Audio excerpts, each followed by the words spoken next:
Before we begin, tell us in the comments which city you're watching from, and at the end, don't forget to rate this story from 0 to 10. Enjoy the story. Eleanor Morrison had perfected the art of invisibility.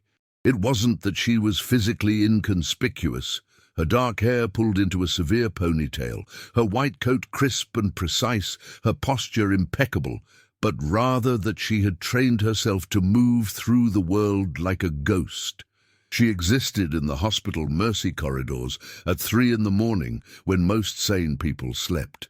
She took her lunch breaks in the supply closet on the 3rd floor, eating a pre-portioned container of grilled chicken and steamed broccoli with mechanical efficiency. She had perfected the art of saying good morning without actually making eye contact, of laughing at colleagues' jokes without letting the sound reach her eyes. At 28 years old, Dr. Eleanor Morrison had already published 3 peer-reviewed articles, maintained a perfect attendance record, and positioned herself as the most reliable resident in the internal medicine department. She had done this by following a simple formula: work, sleep, repeat. Minimize variables. Eliminate distractions. Never, and this was non-negotiable, never allow another human being to become important enough to derail the carefully constructed timeline she had created for herself. Medical school at Johns Hopkins by 22, residency at a top-tier hospital by 25, board certification by 30, a position at a prestigious clinic by 33, marriage if it aligned with her schedule. Children, perhaps, if the logistics could be managed without sacrificing her career trajectory. Everything in its proper order, everything accounted for. On this particular Tuesday morning in late September, Eleanor was in the supply closet on the 3rd floor, the one behind the stairwell that most people didn't even know existed, when she heard the commotion. It started as a distant siren, the kind that made the hospital's automatic doors slide open with urgency. Then footsteps. Then voices calling for crash carts and trauma teams. Eleanor straightened her posture, closed her lunch container, and checked her watch. Her shift didn't technically start for another 37 minutes, but she had learned long ago that emergencies didn't respect schedules.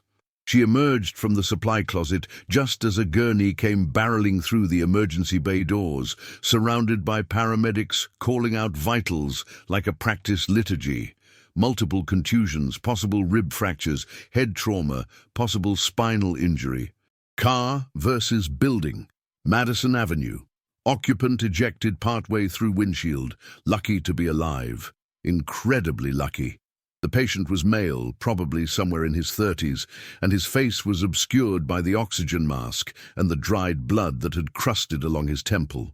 What Eleanor could see was expensive, the remnants of what looked like a custom Italian suit, a Rolex that had somehow survived the impact still strapped to his left wrist, leather shoes that probably cost more than her entire monthly rent. Incoming to Trauma 1, someone called, and Eleanor made a split-second decision that would, unbeknownst to her, alter the precise trajectory of her entire life. She followed the gurney. By late afternoon, Eleanor had pieced together the story through the hospital's gossip mill and the accident report filed by the NYPD. James Whitmore, 32 years old, CEO of Whitmore Pharmaceutical, had apparently been driving his vintage 1987 Mercedes down Madison Avenue at an excessive speed while checking his phone. He'd veered directly into the exterior wall of a boutique hotel, an act of such spectacular irresponsibility that it had already made the evening news cycle. The anchors had been gleeful about it. Billionaire air crashes car while texting, must be nice, etc., etc. Eleanor had been assigned to his case. She hadn't requested it. In fact, she would have requested not to have it, if given the choice. But Dr. Patel had made the assignment that morning, and Eleanor didn't question Dr. Patel. "He's stable," Patel had said, reviewing the chart with the kind of exhaustion that came from being awake for 36 hours straight. Fractured ribs, contusions, minor concussion. The CT scan came back clean, so no internal bleeding. He's remarkably lucky. Keep him for observation, run the standard protocols, and try not to let him drive you insane. The man's already tried to negotiate his way out of the hospital bed. Eleanor had nodded, making mental notes. This was what she did. She took information, processed it, and executed.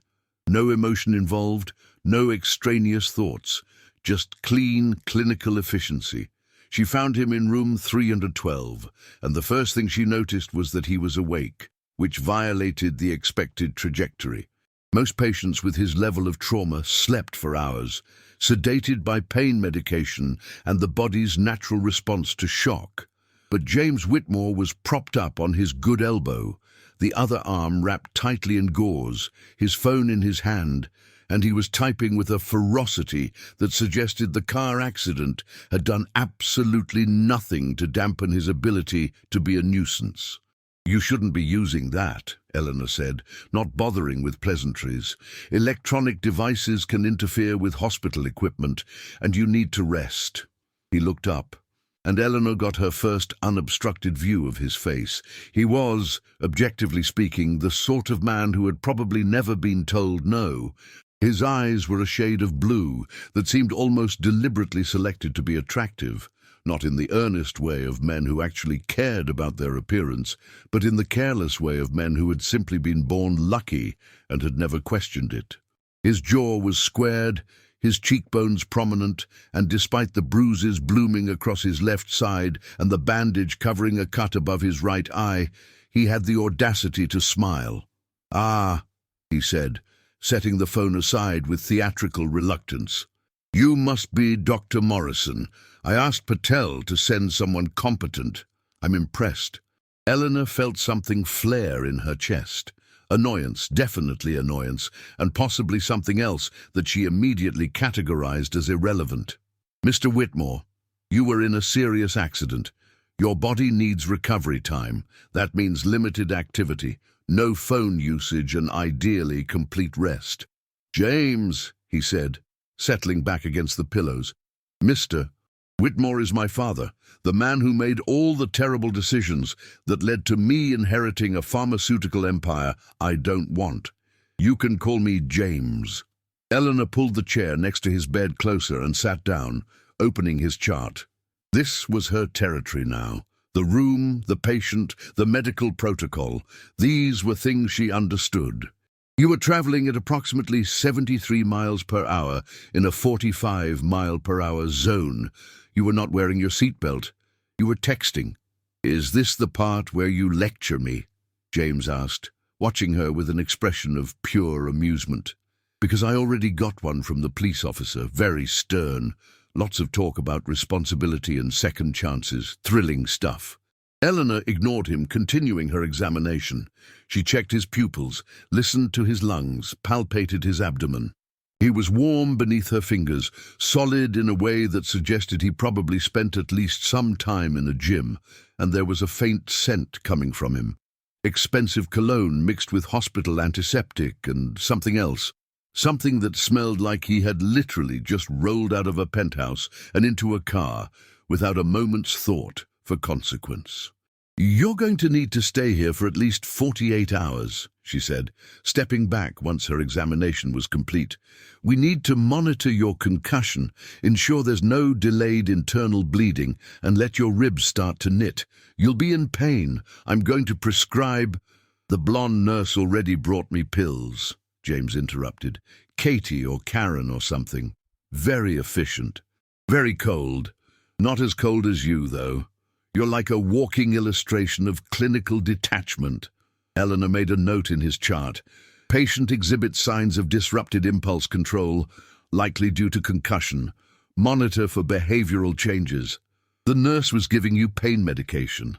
I'm going to ensure you're comfortable, but I'm also going to ensure you don't injure yourself further. That means no getting out of bed without assistance, no strenuous activity, and no phone." "No phone," Eleanor confirmed. James looked at the device on his bedside table with the expression of a man watching his entire world collapse. "You're going to be a fantastic doctor someday," he said, "assuming your patients don't all die of boredom first." Eleanor felt her jaw tighten. She had encountered difficult patients before. She knew how to manage them. The key was to establish boundaries immediately, to make clear that she was not there to be charmed or provoked, that she was simply a professional doing a job. "I'll be back in 2 hours to check your vitals and ensure you're not experiencing any increased pain. Try to sleep." "And if I can't sleep?" James called after her as she moved toward the door. "Do I have your permission to stare at the ceiling and contemplate the wreckage of my life? Or is that also contraindicated?" Eleanor didn't answer. She simply closed the door behind her. Not slammed, never slammed, that would be emotional, and returned to the nurse's station, where Katie or Karen was eating a sandwich and looking sympathetic. "Difficult?" the nurse asked. "Concussed," Eleanor replied, returning his chart to the rack. "Monitor him closely." She didn't mention the way his eyes had seemed to track her as she left the room. She didn't mention the small smile he'd given when she'd made her clinical detachment comment. She certainly didn't mention the fact that she was already mentally rearranging her entire shift schedule to ensure that she was the one checking his vitals in 2 hours. Not because she was concerned about his medical care, that would be illogical, but simply because the hospital's efficiency standards required continuity of care. That was her reasoning anyway. It was clean. It was professional. It was a lie. Eleanor's mistake began small, the way all mistakes do. She told herself she was simply being thorough when she reviewed his scans 3 times before his evening check-in. She was simply being diligent when she researched the long-term outcomes for patients with his type of head trauma. She was simply being efficient when she scheduled her next ward rounds to coincide with the timing of his vital signs. By 8 o'clock, she had run out of medical justifications. She was in the supply closet again, her safe place, her thinking place, when she heard the door to his room open down the hall. Her watch indicated it was 22 minutes earlier than his next scheduled check-in. Something was wrong. That was the only explanation. Something in his room had triggered a call light or an alarm. Eleanor pulled open the supply closet door and moved quickly down the corridor. She found him standing at the window of his room, still in his hospital gown. His IV stand wheeled alongside him as though he were out for a casual stroll rather than violating explicit medical orders. "Back to bed," she said flatly. James didn't turn around immediately. He was looking out at the Manhattan skyline, at the way the early evening light was turning the buildings gold and bronze, at the way the city hummed with the kind of purposeful energy that only New York could generate. "I've been in that bed for 6 hours, he said finally. "I'm losing my mind. I need to move. You need to avoid re-injuring yourself," Eleanor interrupted, approaching him. "Your ribs are fractured. Your body is in shock. Movement is going to increase your pain and potentially delay healing." "What if I don't care about pain?" Eleanor almost laughed, then realized he wasn't joking. She took his arm, not roughly, but with the kind of gentle firmness she used with all her patients, and guided him back toward the bed. "Then you're being irrational, and I'm going to put that in your chart." "Oh, please do," James said, allowing himself to be guided without resistance. "Add that to the file, James Whitmore.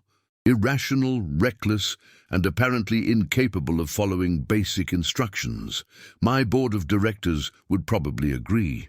"You have a board of directors?" Eleanor asked, helping him back into bed and adjusting the pillows behind him with more care than was strictly necessary. "Unfortunately," James settled back, wincing slightly as his fractured ribs adjusted to the new position.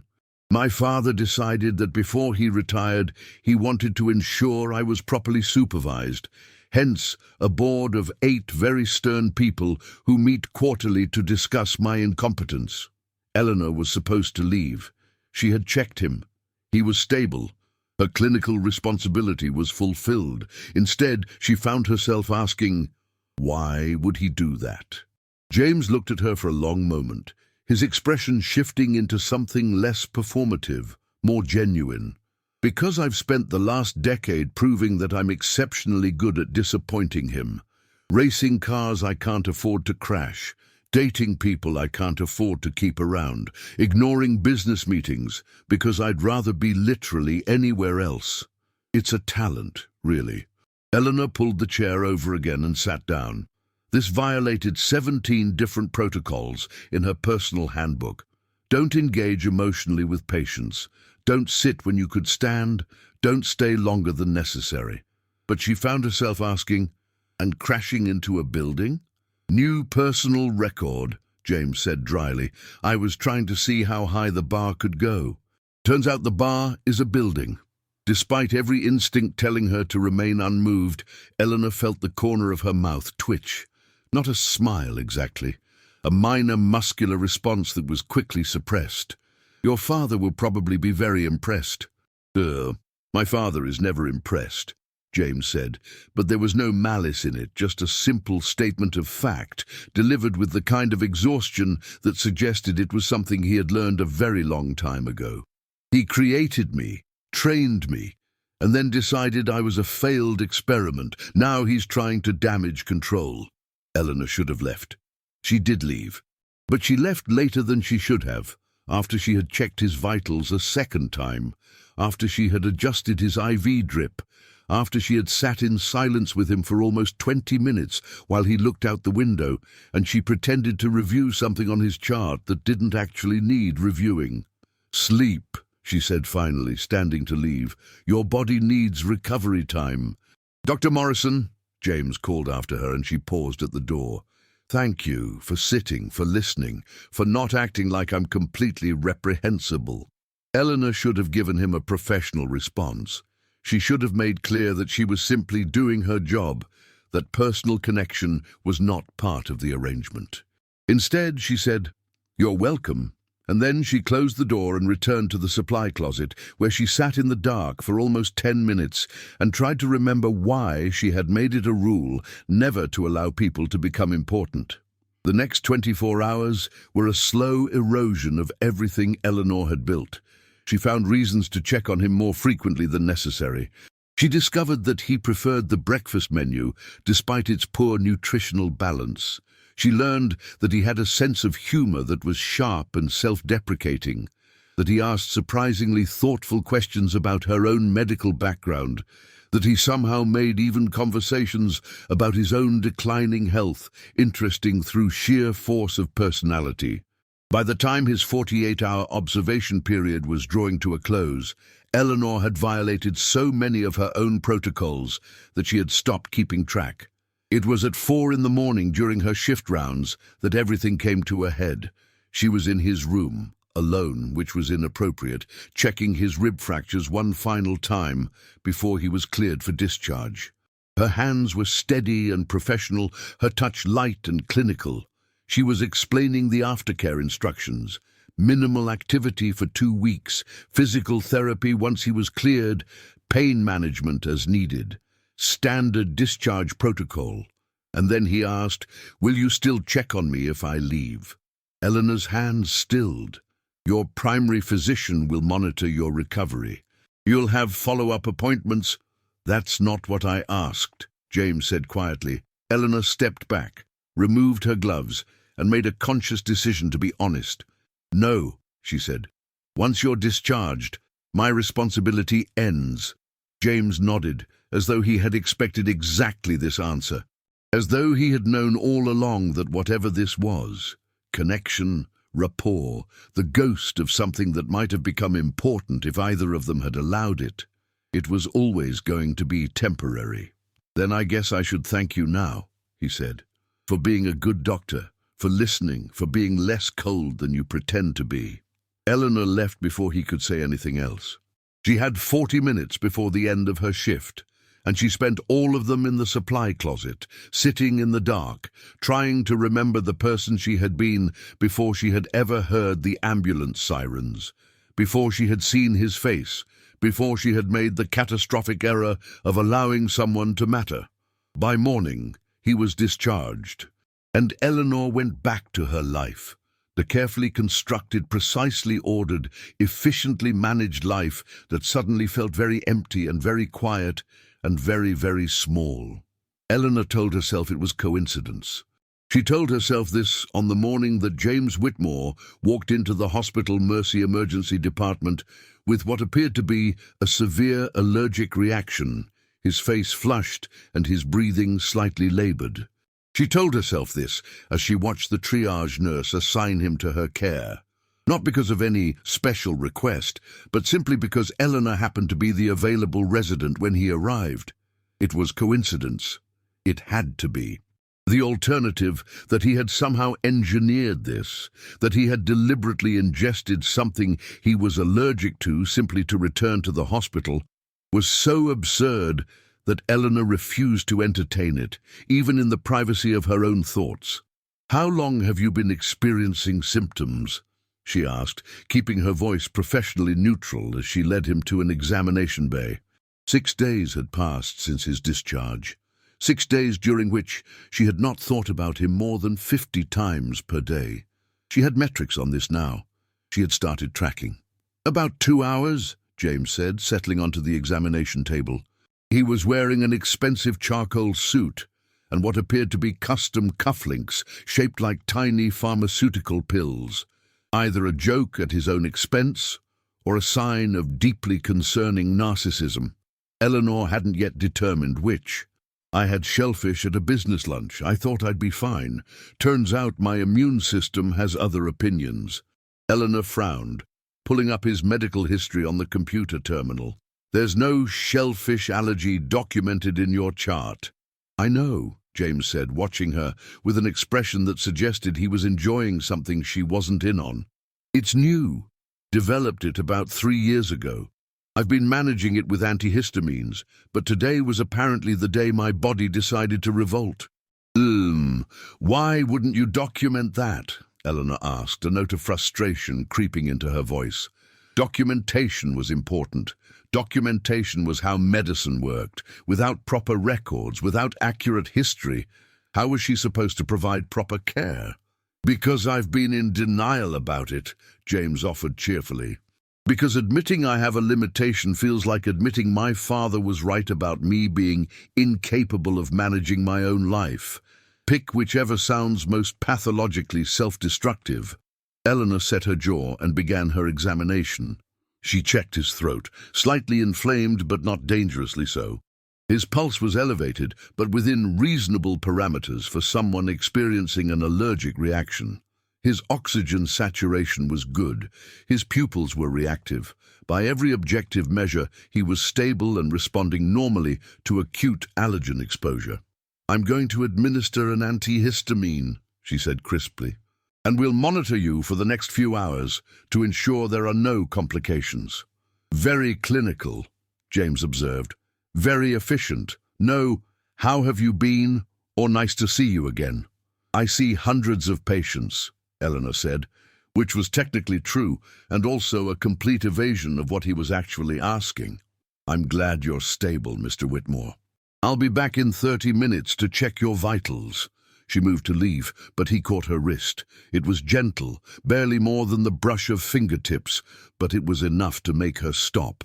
"Eleanor," he said, and it was the first time he had used her first name, and something about hearing it in his voice made her chest tighten in a way that violated every principle of emotional regulation she had established. "I missed you." Eleanor pulled her hand away. She did this carefully, without jerking, without making it obvious that his touch had affected her in any measurable way. "You need to rest," she said. "The antihistamine will make you drowsy." "Eleanor," but she was already gone, moving back to the nurse's station, where she immediately began reviewing his chart with an intensity that had nothing to do with medical necessity and everything to do with needing something to focus on other than the way her heart was racing. "He seems nice," Katie, definitely Katie they had established this last week, said, appearing beside her with 2 cups of coffee. She handed one to Eleanor. "For a billionaire. Usually they're terrible, but he was very polite to me. Asked about my son's soccer tournament." Eleanor said nothing, simply sipped the coffee and tried to arrange her facial features into an expression of professional indifference. "Also, I'm pretty sure he's faking the allergic reaction," Katie continued, with the kind of casual certainty that came from working in hospitals long enough to recognize when people were performing. His throat isn't even that swollen, and he kept checking to see if you were watching when he was describing his symptoms. That's speculation without evidence, Eleanor said flatly. Okay, but he also asked the triage nurse specifically if you were working today, Katie added. And then he happened to develop a severe allergy to something he's been eating for 3 years without incident. Eleanor set her coffee down very carefully. His medical care is my responsibility. His motivation for seeking that care is irrelevant. Right, Katie said, which was medical shorthand for I think you're lying to yourself, and I'm going to let you sit with that. I'm going to go organize the supply closet or something. You seem like you need some time alone with your thoughts and your obvious denial. She left before Eleanor could respond, disappearing down the corridor with the kind of knowing smile that suggested the entire nursing staff had apparently developed theories about Eleanor's emotional state and were keeping a betting pool. Eleanor spent the next 30 minutes doing everything except checking on James Whitmore. She reviewed charts for patients she wasn't assigned to. She reorganized the medication dispensary in a way that improved efficiency by approximately 3%. She helped a nurse find a catheter in a storage cabinet. She was, in other words, behaving like someone who was actively avoiding a specific person. At exactly the 30-minute mark, Dr. Patel appeared at her side.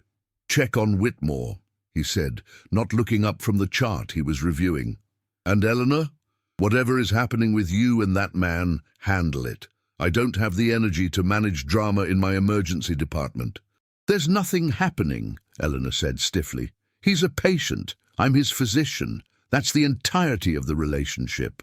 "Then you won't mind checking on him immediately," Patel said. And Eleanor realized she had been outmaneuvered.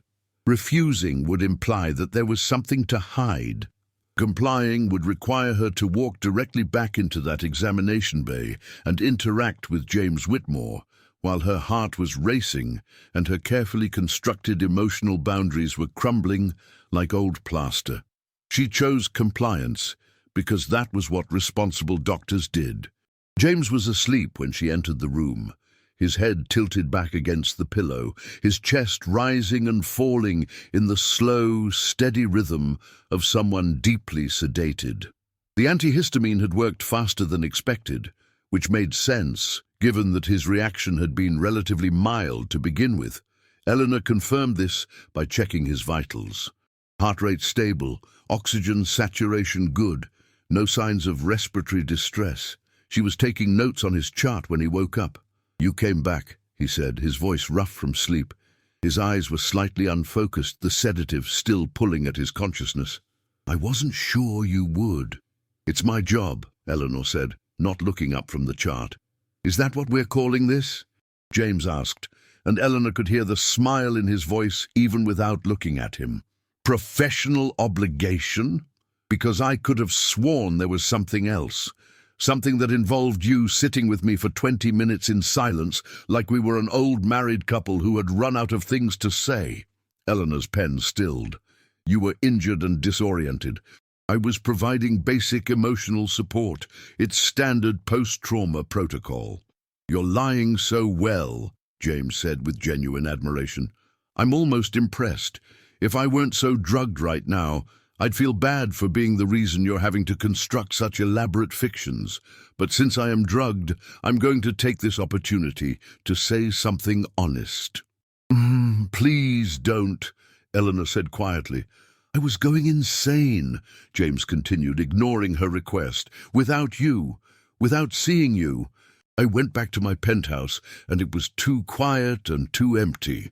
And I had approximately 347 business decisions to make, and I couldn't focus on any of them, because I kept thinking about this woman who has the emotional range of a refrigerator, but somehow makes me feel like maybe I'm not a complete disaster." Eleanor's hands had gone cold. She set the pen down very carefully. "The antihistamine is causing disinhibition. You're saying things you won't mean in the morning." "Maybe," James said. But I meant to come back here. That was absolutely intentional. I looked up foods I might have developed allergies to, and I settled on shellfish because it seemed plausible and because I thought maybe, if I was lucky, you'd be the one to treat me. And I was right. So either I'm having an extremely detailed hallucination, or you're here, and that means something worked. Eleanor turned away from the bed. She needed to leave. She needed to establish distance and professional boundaries and remember why she had constructed her life the way she had. She needed to do a lot of things that required her to not be in this room with a man who was sedated enough to be honest and attractive enough to make her want to believe him. "Don't do this again," she said, still not looking at him.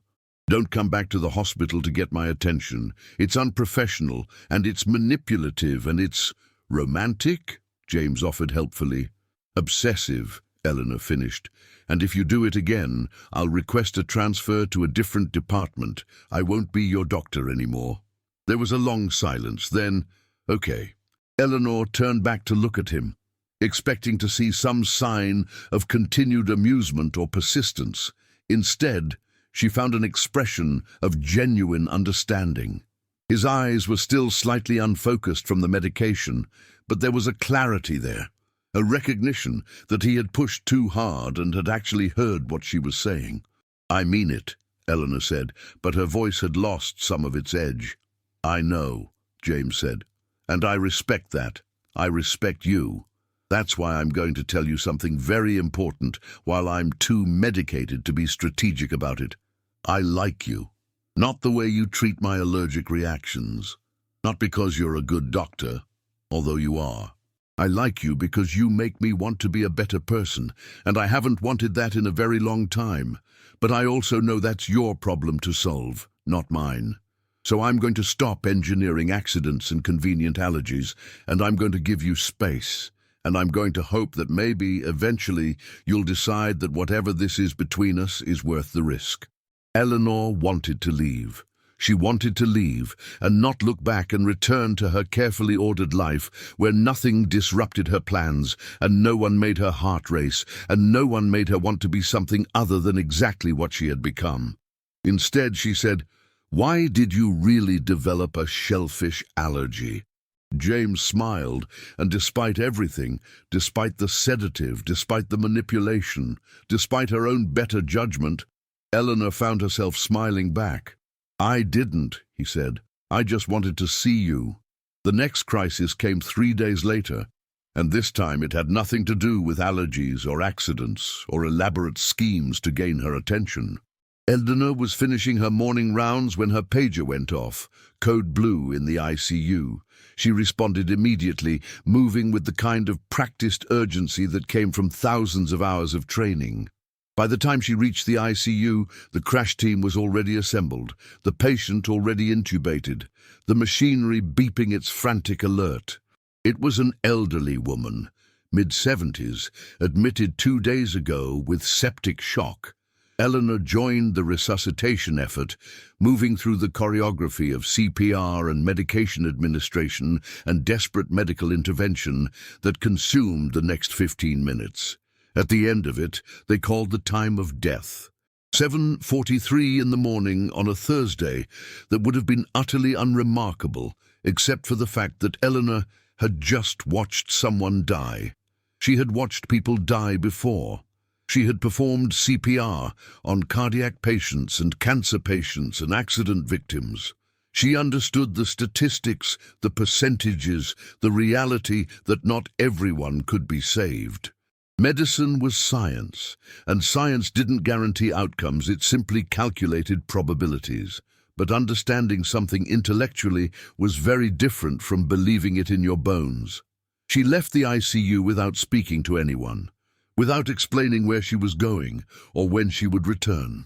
She moved through the hospital corridors like a ghost, invisible and untethered, until she found herself in the supply closet, in her hiding place, in the dark, where nobody could see her starting to fall apart. She was so focused on the sensation of her own dissolution that she didn't hear the footsteps. She didn't realize she wasn't alone until a voice spoke in the darkness. "You look like someone just told you something you didn't want to hear." Eleanor's head snapped up.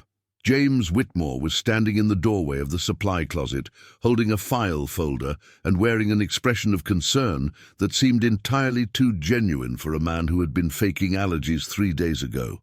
"What are you doing here?" Eleanor asked, not bothering to disguise the rawness in her voice. "Board meeting," James said, holding up the folder. "My father's pharmaceutical business partners are presenting the quarterly earnings to the board. I told you that, actually. You weren't listening.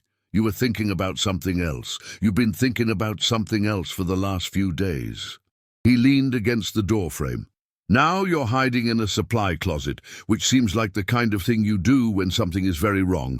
So, I'm going to take a guess. Did someone die?" Eleanor wanted to tell him it was none of his business.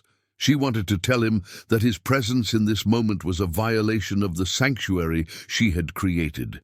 Instead, she found herself nodding. "Patient?" James asked. "Septic shock," Eleanor said. She was 74 years old. She had 2 children and 4 grandchildren. She was admitted 3 days ago, and I did everything correctly. Antibiotic protocol, fluid resuscitation, vasopressor support. And none of it mattered because sometimes the body just decides to quit.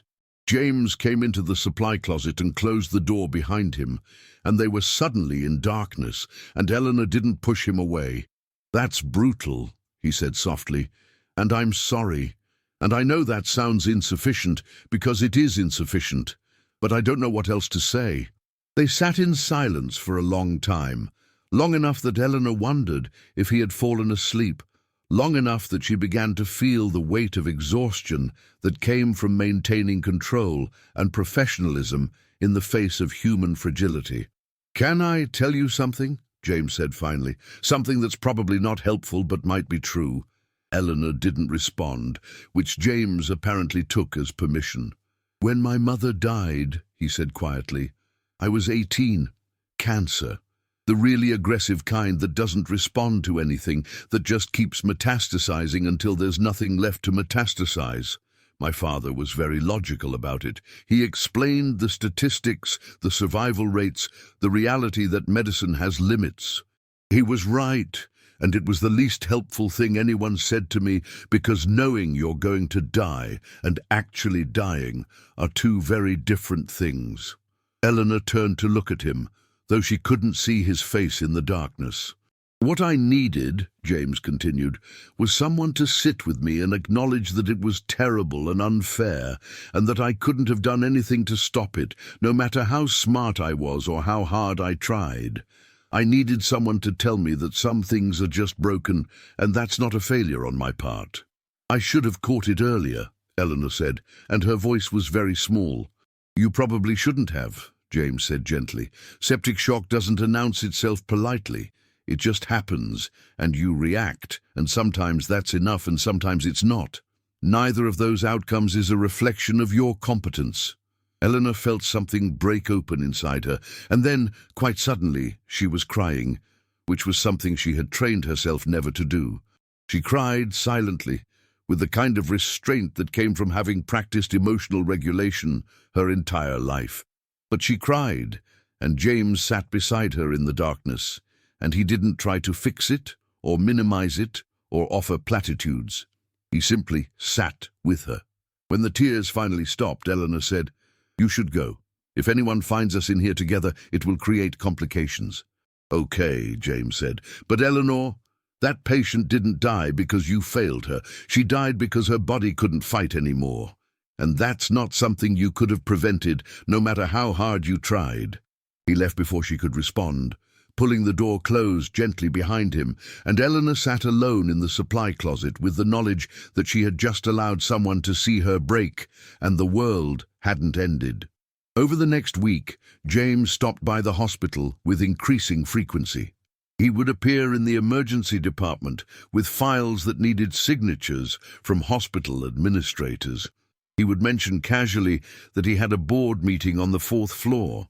He would not seek her out, but he would position himself in places where they might coincidentally encounter each other. The cafeteria, the hallway near radiology, the pharmacy where Eleanor sometimes went to verify medication orders. And slowly, Eleanor stopped trying to avoid him. They began having conversations that lasted longer than 5 minutes. They began discovering that they shared an absurd sense of humor about the medical-industrial complex. They began to develop something that Eleanor's carefully analytical brain had to categorize as friendship, with the unspoken understanding that it might become something more if either of them allowed it to. It was a Tuesday morning, 2 weeks after the patient's death in the ICU, when everything shifted again. Eleanor was reviewing medication refills when her pager went off. New patient in the emergency department. She responded automatically, expecting a routine case, perhaps another of James's elaborate schemes, if she was being honest with herself. Instead, she found Dr. Patel waiting for her with an expression that suggested something had gone significantly wrong. "I need you to handle this carefully," Patel said, handing her a chart. "We have a patient presenting with what appears to be an adverse medication reaction. The problem is that the medication he's taking is one that we prescribed in the emergency department, specifically to him, 3 weeks ago." Eleanor's stomach tightened. She opened the chart, and the first name at the top made her breath catch: James Whitmore. Eleanor's clinical training had taught her to compartmentalize, separate the personal from the professional, treat the patient, not the person, let emotion inform empathy, but never allow it to compromise judgment. All of that training evaporated the moment she saw James on the examination table, his skin flushed and his breathing shallow, his pupils dilated in a way that suggested either extreme pain or extreme fear. "What happened?" she asked, keeping her voice level through sheer force of will. "Allergic reaction." The triage nurse, a new resident named Marcus, who was still learning to read charts properly, said, "We think it's to the antibiotic we prescribed 3 weeks ago for a minor respiratory infection. He's been taking it prophylactically ever since, and today he developed a severe reaction. Hives, angioedema starting in the throat, mild difficulty breathing." Eleanor moved immediately to examine him, her hands steady even as her heart was doing something profoundly irregular inside her chest. She checked his airway, patent, but with visible swelling beginning around the tissues. She listened to his lungs, clear, which was good. She checked his oxygen saturation, still acceptable but trending downward. She looked at his pupils, dilated, reactive, but showing signs of distress. "We need epinephrine," she said, already moving toward the medication cart. "And we need to establish an IV if we haven't already." "Already done," Marcus said, pointing to the line that was already in place. "We were about to administer, but Patel wanted you to—" "I'm aware," Eleanor interrupted, drawing up the epinephrine with hands that wanted very badly to shake, but absolutely could not. She had handled this exact scenario dozens of times. She had administered epinephrine to patients she didn't know, to patients whose outcomes didn't matter to her personal life. She could do this. She could do this because James was looking at her with an expression that suggested he was terrified, and he needed her to be competent more than he needed her to be emotionally stable. "This is going to help," she said, and she injected the epinephrine into his IV line. "Just breathe, in through your nose, out through your mouth. You're going to be fine." I'm not," James said, his voice strained. "I've never had a reaction like this before. I took this medication for 3 weeks without any problems, and now suddenly my throat is closing and I can't—" "The reaction can be delayed," Eleanor said, moving to check his vitals again. "Sometimes immune responses take time to develop. It doesn't mean you're dying, it means your body is responding to a foreign substance. This epinephrine is going to counteract that response." She was aware that she was holding his hand. She couldn't remember deciding to do this, but at some point during the injection process, her free hand had found his, and now she was providing pressure and reassurance in a way that violated approximately 100 professional protocols. Katie appeared at Eleanor's side with the kind of quiet efficiency that suggested she had assessed the situation and decided that Eleanor needed support rather than supervision. "Vitals are responding to the epinephrine," Katie reported.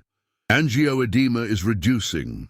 Oxygen saturation trending up, heart rate coming down." Within minutes, the acute crisis had passed. The swelling in James's throat reduced, his breathing became easier. His color improved from alarming to merely concerning. Eleanor monitored him closely for the next hour, watching for signs of rebound reaction or secondary complications. It was only after she was absolutely certain he was stable that she realized she was still holding his hand. She released it quickly, stepping back and creating professional distance. But the damage was done. Katie had seen, Marcus had seen. Dr. Patel, who had arrived to oversee the treatment, had definitely seen. "I'm going to admit him for observation," Eleanor said briskly, addressing everyone except James. "We need to monitor for any rebound anaphylaxis, and we need to run some additional tests to confirm what triggered this reaction. He'll need to stay in the hospital for at least 24 hours. "Eleanor," James said, his voice hoarse from the throat swelling, "can we talk alone?" "Not right now," Eleanor said, maintaining her professional demeanor. "I need to arrange your admission and consult with Dr. Patel about your care plan. I'll check on you once you're settled in your room." She was gone before he could respond, moving through the emergency department with the kind of urgency that suggested she had somewhere critical to be. In reality, she had nowhere to be except away from James Whitmore and the increasingly complicated situation he represented. She found Dr. Patel in his office, reviewing charts.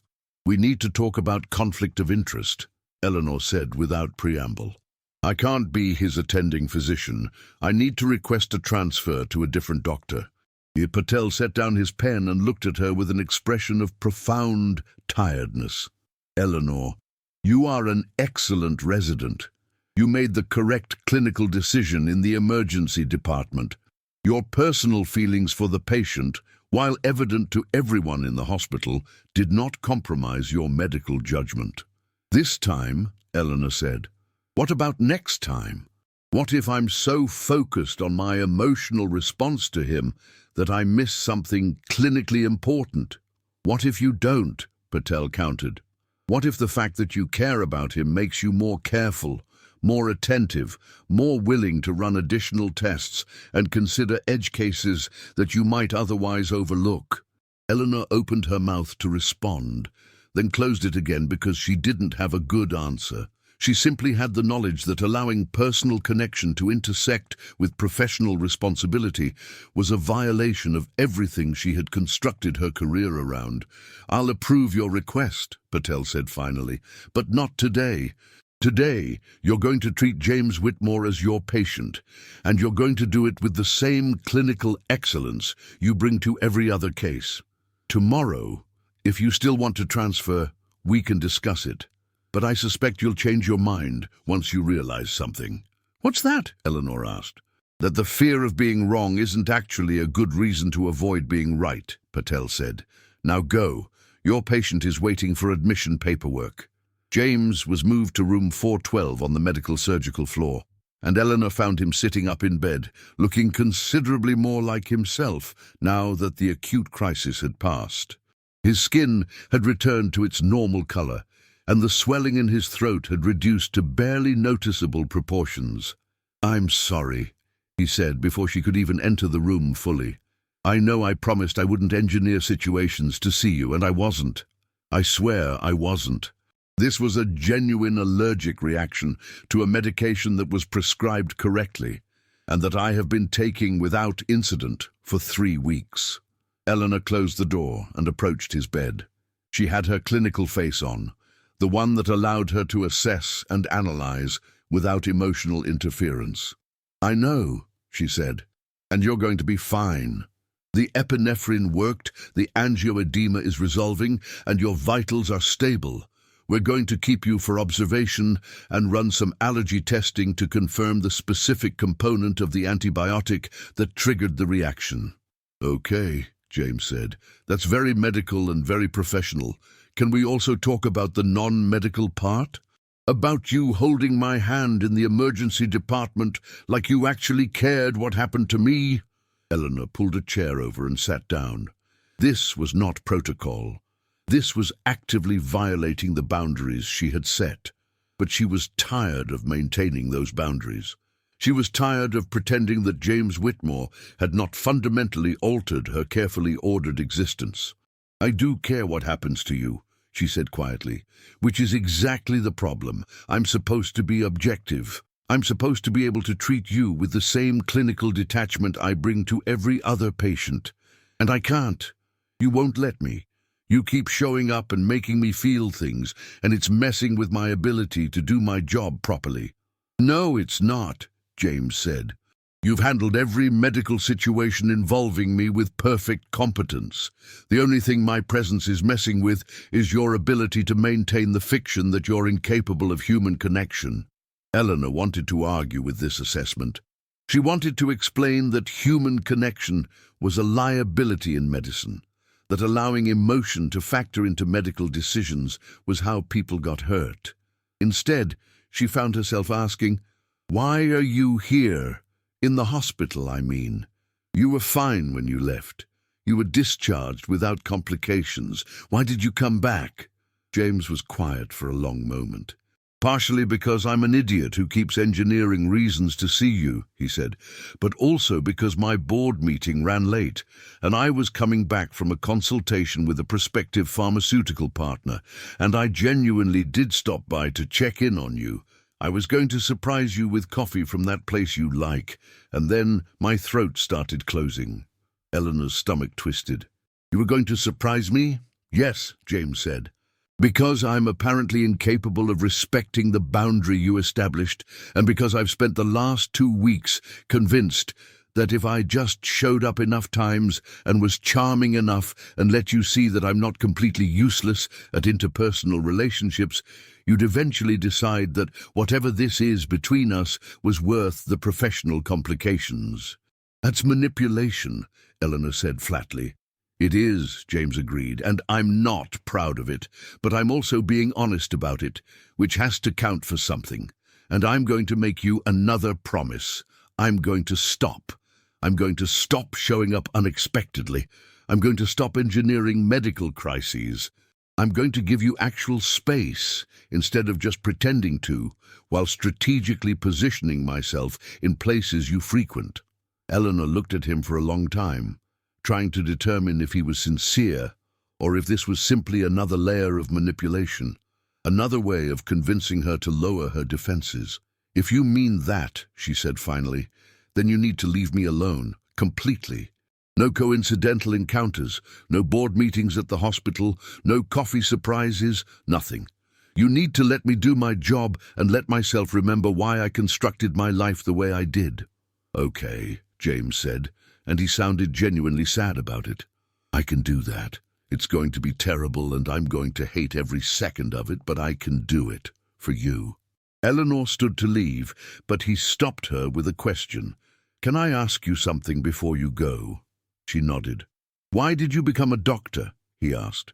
"Because you clearly have the skills and the intelligence to be successful in any field. But you chose medicine, which means you chose to spend your life around human beings in their most vulnerable moments.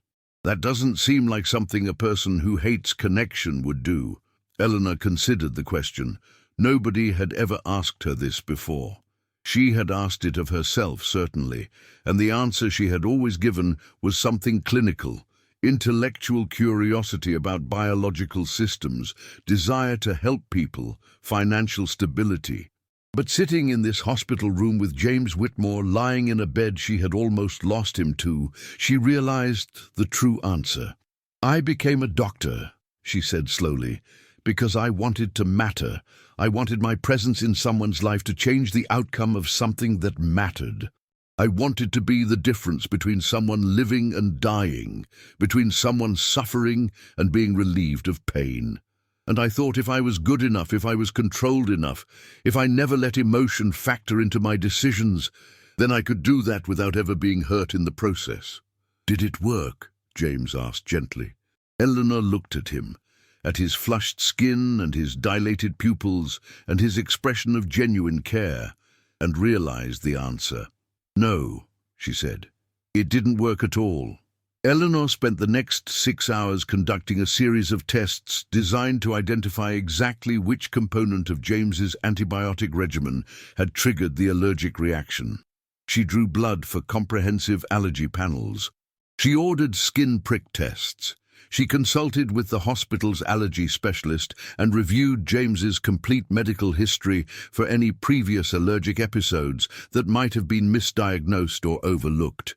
It was thorough clinical work, the kind of comprehensive investigation that would have delighted her under normal circumstances.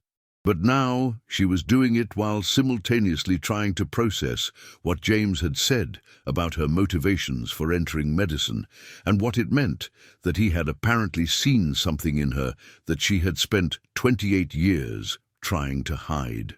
By evening, the results started coming back. The allergy panel showed a specific sensitivity to a component of the antibiotic that was used as a binder, essentially an inactive ingredient that had nothing to do with the medication's actual therapeutic effect. This was unusual because James had been taking the medication for 3 weeks without incident, which suggested either a delayed immune response or something else happening in his system that had created the conditions for a reaction. Eleanor was reviewing the results when her pager went off. Emergency department, new patient. Before she could even process the page, her phone buzzed with a text from Katie. "It's bad, multiple trauma, MVA on FDR drive. We need everyone."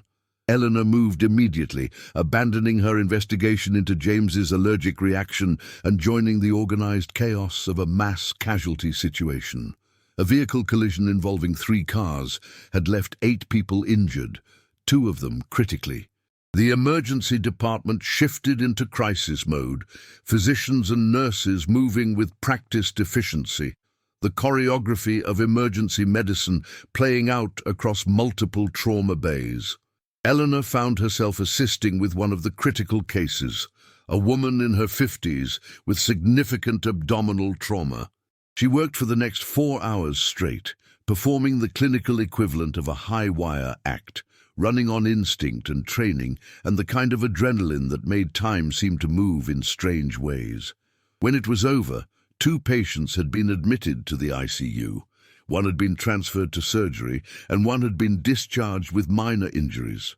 Eleanor had gone from crisis to crisis, staying in motion, maintaining focus, being exactly what a good physician needed to be. By the time the emergency department stabilized, it was well past midnight. Eleanor was washing her hands in the bathroom when she caught her reflection in the mirror and almost didn't recognize herself. Her hair had escaped its ponytail and was falling in tangled strands around her face. Her eyes had dark circles under them that no amount of sleep deprivation could fully explain. Her scrubs were spotted with blood that wasn't hers. She looked like someone who had been through a war. She looked like someone who had forgotten, for one crucial evening, how to maintain her carefully constructed boundaries. She left the bathroom and headed toward James's room, moving on autopilot. It was past visiting hours, but she was staff, and she could justify it as a clinical check-in. He was awake when she entered, watching the early morning news on the hospital television. He took one look at her and immediately understood that something had happened. "Bad night?" he asked, shifting in his bed to give her space to sit. Eleanor sank into the chair beside him. She was too tired to maintain professional distance. She was too tired to pretend that his presence wasn't comforting. "We had a mass casualty incident, multiple vehicle collision. One patient didn't make it to surgery in time. We lost her in the emergency department while I was trying to stop the internal bleeding." James reached out and took her hand, gently, carefully, as though she were made of something fragile. "That wasn't your fault," he said. "I know," Eleanor said, and she realized that she actually did know this. She had made correct clinical decisions. She had done everything right, and the outcome still had been wrong, And somehow, sitting in the dark with James's hand in hers, that knowledge felt slightly more bearable. "You need to sleep," James said. "And you need to eat something that isn't hospital cafeteria food. And you need to remember that you're human, which means sometimes your efforts aren't enough. And that's not a failure, that's just the reality of medicine." Eleanor wanted to pull away. She wanted to maintain distance. Instead, she sat in the darkness and let James hold her hand, and for the first time in a very long time, she allowed herself to accept comfort from another person without analyzing whether it was appropriate or constructive. "When I discharge you tomorrow," she said quietly, "I want you to actually leave. No coming back, no board meetings, no coffee surprises, for real this time." "I know," James said, "but Eleanor, before I go, I need you to know something. Caring about people doesn't make you a worse doctor, it makes you a better one. And the fact that you're afraid of that, the fact that you've constructed your entire life to avoid it, that's not protecting anyone, that's just hurting yourself." Eleanor didn't respond. She simply sat with his words the way she had learned to sit with discomfort, without trying to fix it, without trying to escape it, simply acknowledging that it existed and that she would have to process it eventually. By morning, she had made a decision. James was discharged at 10 o'clock the following morning, after comprehensive allergy testing had confirmed the specific component causing the reaction, and Eleanor had provided detailed discharge instructions for his ongoing care. He was dressed in fresh clothes. Apparently someone from his office had brought him a change, and he looked almost entirely recovered, with only the faintest remnants of the throat swelling visible if you knew where to look. "So this is goodbye," he said, standing at the door to his hospital room while Eleanor made final notes in his chart. "This is goodbye," Eleanor confirmed, not looking up from the paperwork. "Follow up with your primary care physician in 1 week.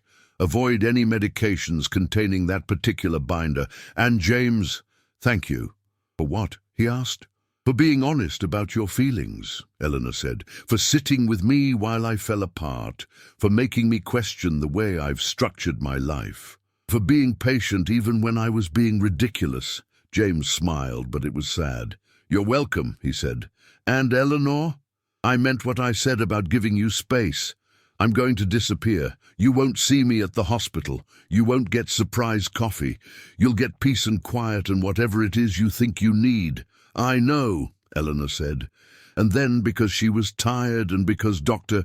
Patel had been right about her changing her mind, once she stopped being afraid, she added, "But maybe, after a few months, when I've had time to process this and remember who I am outside of my career, maybe then you could call me.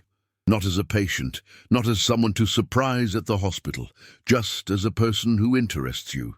James's expression shifted, surprise and hope and something softer, something that looked almost like peace. "I can do that," he said. "I'll call you in 3 months. And Eleanor, I'm going to spend those 3 months becoming someone you might want to say yes to." "You don't need to become anyone," Eleanor said. "You need to stop running from responsibility and start actually engaging with the life you're supposed to be living. Your company needs a real CEO, not someone who's using it as an excuse to avoid commitment. Your board of directors needs you to actually care about your decisions. And maybe, eventually, someone could use a partner who has finally learned to grow up." "Are you applying for that position?" James asked, amusement flickering at the corners of his mouth. "I don't know," Eleanor said, and she realized it was true. She genuinely didn't know. "Ask me in 3 months." He left, and Eleanor watched him disappear down the corridor, and for the first time in her adult life, she allowed herself to imagine a future that included someone else in it. The first month was supposed to be about restoration. Eleanor had never taken time for herself, not in any meaningful way.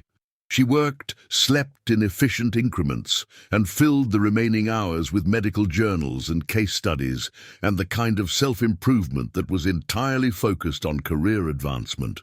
But in the weeks following James's discharge, she made a series of small, deliberate choices that felt almost revolutionary in their simplicity. She started eating lunch outside the supply closet. She began leaving the hospital at reasonable hours instead of lingering for another shift. She joined a yoga class that met on Wednesday evenings, not because she believed yoga would fix her emotional fragmentation, but because it was something that existed outside of medicine, and she was curious about what that felt like. Katie noticed immediately.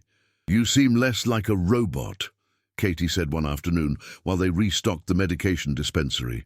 "It's subtle, but it's definitely there. Did something happen?" "I'm trying something new," Eleanor said, neither confirming nor denying. "I'm attempting to have a life outside of this hospital." "And how's that working?" Katie asked. "It's terrifying," Eleanor admitted. "I don't know who I am when I'm not being a doctor. And apparently that's something I need to figure out." Katie smiled in that knowing way she had.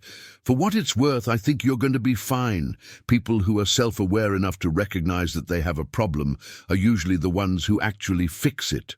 Eleanor wasn't sure if Katie's optimism was warranted, but she found herself appreciating it anyway. The second month was about investigation. Eleanor started visiting parts of New York that she had never explored, despite having lived there for 5 years. She went to the Metropolitan Museum of Art and spent an entire afternoon in the Egyptian wing without checking her pager. She attended a jazz concert at a venue in Brooklyn, sitting alone in the audience and allowing the music to wash over her without trying to analyze or categorize the experience. She read novels for pleasure, something she hadn't done since high school. She discovered that she had opinions about literature, and that she enjoyed arguing about plot structure with the woman who worked at her favorite bookstore. She learned that she liked wine more than she had expected, that she was terrible at painting, that she enjoyed walking through Central Park at sunset, even though it was nominally inefficient. She was, in other words, developing a personality outside of medicine. It was during the second month that her father called. Eleanor's relationship with her family was cordial, but distant. Her parents had supported her education and her career ambitions with the kind of practical encouragement that suggested they were proud of her accomplishments, but didn't particularly understand them.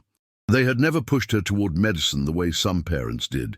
That had been entirely her own choice, her own need to matter, her own fear of being unimportant. "Eleanor," her father said when she answered, "your mother and I were wondering if you were coming home for Thanksgiving. It's been almost a year since you visited." Eleanor was quiet for a moment, reviewing her calendar mentally. Thanksgiving was in 3 weeks. The hospital would need coverage. There would be patients who couldn't be abandoned. But there would also be other residents, other physicians, other people capable of providing care. "I'll be there," Eleanor said, surprising herself with the decision. "I'll take the week off." Her father sounded genuinely surprised. "Really? We didn't think you'd be able to get the time off." "I can," Eleanor said. "I should have asked for it already." After they hung up, Eleanor sat on her apartment couch, something she almost never did during daylight hours, and wondered when she had become the kind of person who prioritized work over family, or if she had always been that way and had only now started to notice it. She requested the time off the next morning. Dr. Patel approved it without question. "You're taking vacation," he said, not looking up from his computer. "Good. You need it. You've been working too hard for too long, and you're starting to show the signs of burnout. Go home, spend time with your family, remember what you're working toward." "I'm working toward helping people," Eleanor said automatically. "You're working toward happiness," Patel corrected. "The helping people is just the mechanism. Don't confuse the two." The third month was when everything became complicated. It started innocuously enough. Eleanor was reviewing charts one afternoon when Dr. Patel appeared at her side with an unusual expression of discomfort. "We have a situation," he said. "One of our pharmaceutical consultants is being brought in for an appointment with cardiology. There's a conflict of interest issue that I need to discuss with you." Eleanor's stomach tightened. She had a very specific sense of where this conversation was heading. "The consultant is James Whitmore," Patel continued. His company has a partnership with the hospital, and he's apparently been having some cardiac symptoms that he wanted evaluated. I've assigned him to Dr. Matthews in cardiology, but I wanted to give you a heads up in case you encountered him in the halls." Eleanor nodded, keeping her expression neutral. "Thank you for the warning." "How are you doing with this?" Patel asked, settling against the counter in a way that suggested he wasn't going anywhere until she gave him a real answer. "I'm fine," Eleanor said. "Eleanor," she sighed, "I'm managing. He said he was going to give me space, and he's apparently honoring that. I haven't seen him at the hospital in over a month." "But you think about him," Patel observed. "I think about him," Eleanor acknowledged. "Is that a problem?" "It's only a problem if it's distracting you from your work," Patel said. "And since your clinical performance has remained excellent, and you've actually started taking care of yourself, which you obviously weren't before, I'm going to say it's not a problem. It's called being human." Eleanor encountered James in the hospital cafeteria later that week. He was standing in line for coffee, wearing a charcoal suit that probably cost more than Eleanor's monthly rent, and he looked thinner than she remembered. Not unhealthily thin, but like someone who had lost weight through stress rather than through conscious effort. His face was more angular, his features more pronounced, and there was something about his posture that suggested the past 3 months had been harder on him than he had anticipated. Eleanor's first instinct was to turn around and leave. Her second instinct was to approach him and ask why he looked like he had been going through his own version of crisis. She compromised by simply standing in line near him, creating proximity without initiating conversation. It was James who spoke first. "Eleanor," he said, turning as though he had been sensing her presence. "Hi." "Hi," she said back, and the simple word felt loaded with everything they had been to each other over the past 3 months. People who had almost mattered, people who had come very close to being important. "You look different," James said, studying her with the intensity that had first made her so uncomfortable. "You look like someone who has been sleeping and eating things other than grilled chicken and possibly enjoying your life." "I've been trying," Eleanor said. "How are you feeling?" "Cardiac symptoms," James said, a slight smile playing at the corners of his mouth. "Chest pain, occasional palpitations, shortness of breath. Basically my body's way of expressing feelings that I don't know how to process emotionally, so they're manifesting as physical symptoms. Dr. Matthews thinks it's probably stress-related, exacerbated by the fact that I've apparently decided to actually engage with running a pharmaceutical company instead of using it as an excuse to avoid responsibility." Eleanor wanted to tell him that stress-related cardiac symptoms were his body's way of telling him something needed to change. She wanted to ask him if he was eating properly, sleeping enough, taking care of himself. Instead, she asked, "How's the company?" "Complicated," James said. "Turns out that running a billion-dollar pharmaceutical business actually requires attention and effort, which is something I've been avoiding for most of my life. But I'm trying. I'm in meetings at 6 in the morning now, which is disgusting and against my fundamental principles, but apparently it's necessary. And I've started reading our research initiatives, which is technically fascinating and emotionally overwhelming, because now I understand how many people my company is actually trying to help, and that creates obligations I didn't want." "That's growth," Eleanor said. "It's miserable," James corrected, "but it's also necessary. I'm doing it anyway, for you partially, because you made it clear that I needed to become someone capable of commitment, and apparently I'm taking that as a personal challenge." The conversation was starting to draw attention from other hospital staff. Eleanor was aware of Katie watching them with barely concealed excitement from across the cafeteria. She was aware of nurses whispering and pointing. She was aware that whatever this interaction was, it was being catalogued and would be discussed extensively once James left. "How long are you in the hospital?" Eleanor asked. "Just for the appointment," James said. "Dr. Matthews is running some tests, and then I'm going back to my office. My company is launching a new drug approval campaign next week, and apparently my presence is required." "Good luck," Eleanor said, and she meant it. "With the campaign, with the company, with all of it."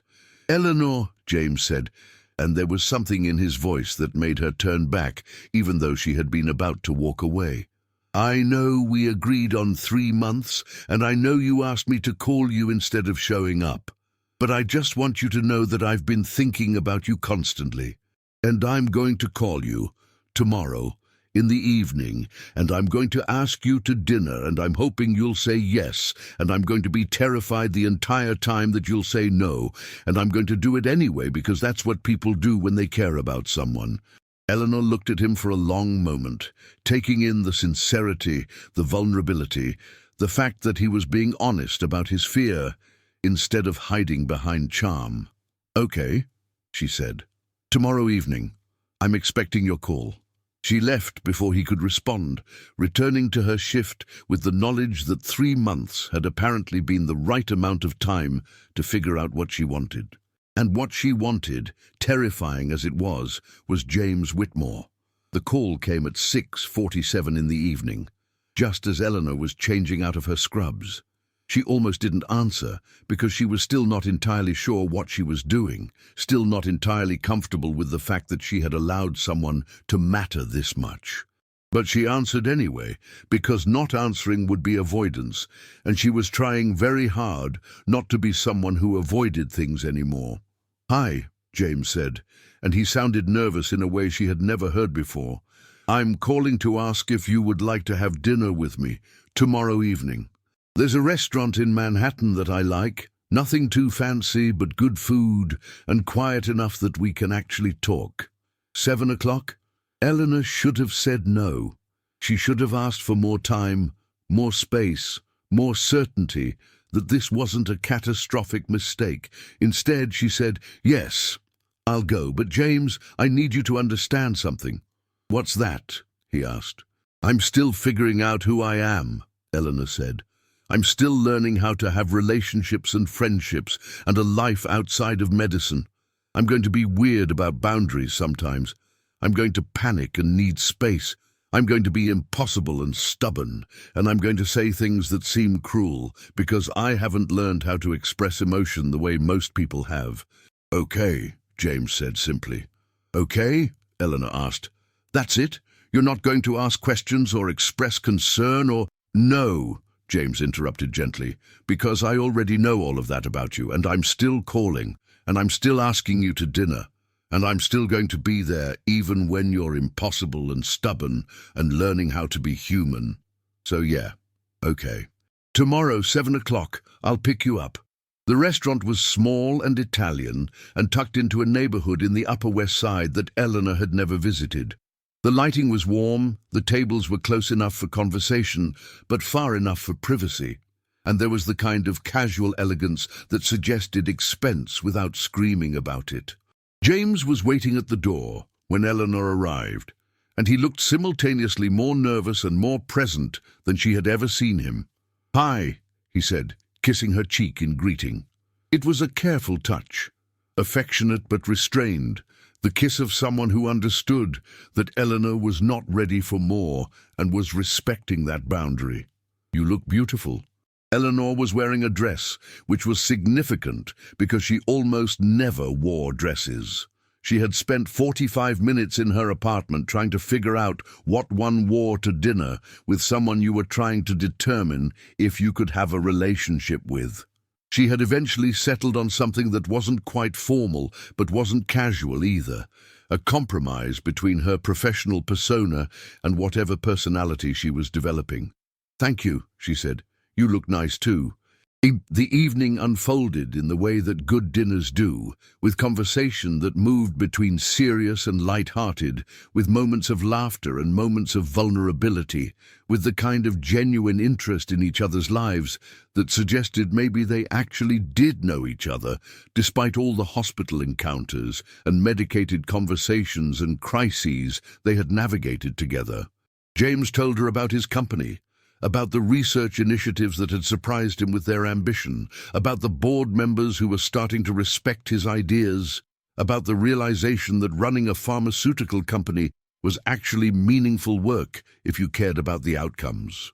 Eleanor told him about her family, about her parents' quiet support, about her younger brother who was a teacher and who apparently had opinions about education that were just as strong as Eleanor's opinions about medicine, about the Thanksgiving visit she was planning and how it would be the first time she had seen them in almost a year. "You should invite me," James said at one point, halfway through the second course. Eleanor looked up from her pasta. "What?" "To Thanksgiving," James clarified. "With your family. I know that's fast and I know it's presumptuous, but I've spent the last 3 months thinking about you and deciding that I want to be in your life, and I think meeting your family would be a good indicator of whether I'm actually capable of being someone you could love." Eleanor set down her fork. This was moving very quickly. This was the kind of commitment that suggested seriousness and intention and a willingness to be vulnerable in front of people who mattered. This was exactly the kind of thing that her old self would have run from. "Okay," she said, "but fair warning. My family is going to ask you a lot of questions. My mother is going to want to know your intentions. My father is going to be suspicious because I've been focused on my career for so long that he probably thinks relationships are a distraction. And my brother will probably try to figure out if you're a good person by asking you about your approach to philanthropic work." "I can handle that," James said. "I've handled board meetings and pharmaceutical acquisitions and my own father's disappointment. I can handle meeting your family." Eleanor reached across the table and took his hand. It was a gesture that would have seemed small before she understood what it meant to allow someone to matter, before she had learned that vulnerability could be a strength instead of a weakness. "I want to try," she said, and it felt like the most important thing she had ever said, more important than any medical diagnosis, more important than any clinical decision. "I want to try this. With you. Even though I'm scared and I don't know how to do this, and I'm probably going to mess it up repeatedly." "You're not going to mess it up," James said. "We're both going to mess it up. That's what people do. They mess up and they apologize and they try again. But I want to mess it up with you, Eleanor. I want to spend time with you and learn all the ways you're difficult and challenging and worth it anyway. I want to be someone you can rely on. I want to matter to you the way you matter to me."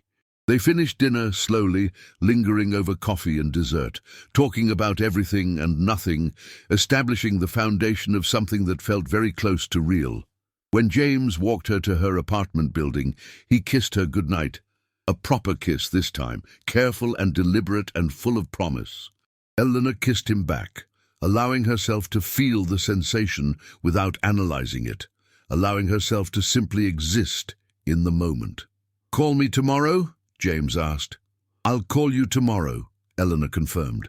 She stood in her apartment after he left, looking out at the Manhattan skyline, and she realized something fundamental had shifted. She was no longer afraid of what it meant to let someone matter. She was actually looking forward to it. Thanksgiving at Eleanor's childhood home in Connecticut was nothing like what James had imagined. He had prepared for it the way he prepared for board meetings, by researching extensively, developing talking points, and creating contingency plans for potential scenarios. He had read articles about Eleanor's hometown. He had practiced discussing philanthropic initiatives. He had even bought a wine that Eleanor's father enjoyed, based on an offhand comment she had made weeks ago. None of this preparation was sufficient for the reality of being interrogated by Eleanor's mother in the kitchen, while Eleanor's father tested his knowledge of pharmaceutical ethics, and Eleanor's brother asked increasingly pointed questions about his company's approach to drug pricing. "So you're the man who crashed his car," Eleanor's mother said, not unkindly, while she was teaching James how to peel potatoes correctly. "Eleanor mentioned that. She said you were very reckless." "I was," James acknowledged, accepting the potato peeler from her with genuine gratitude. "I've been trying to be less reckless. It's been a work in progress."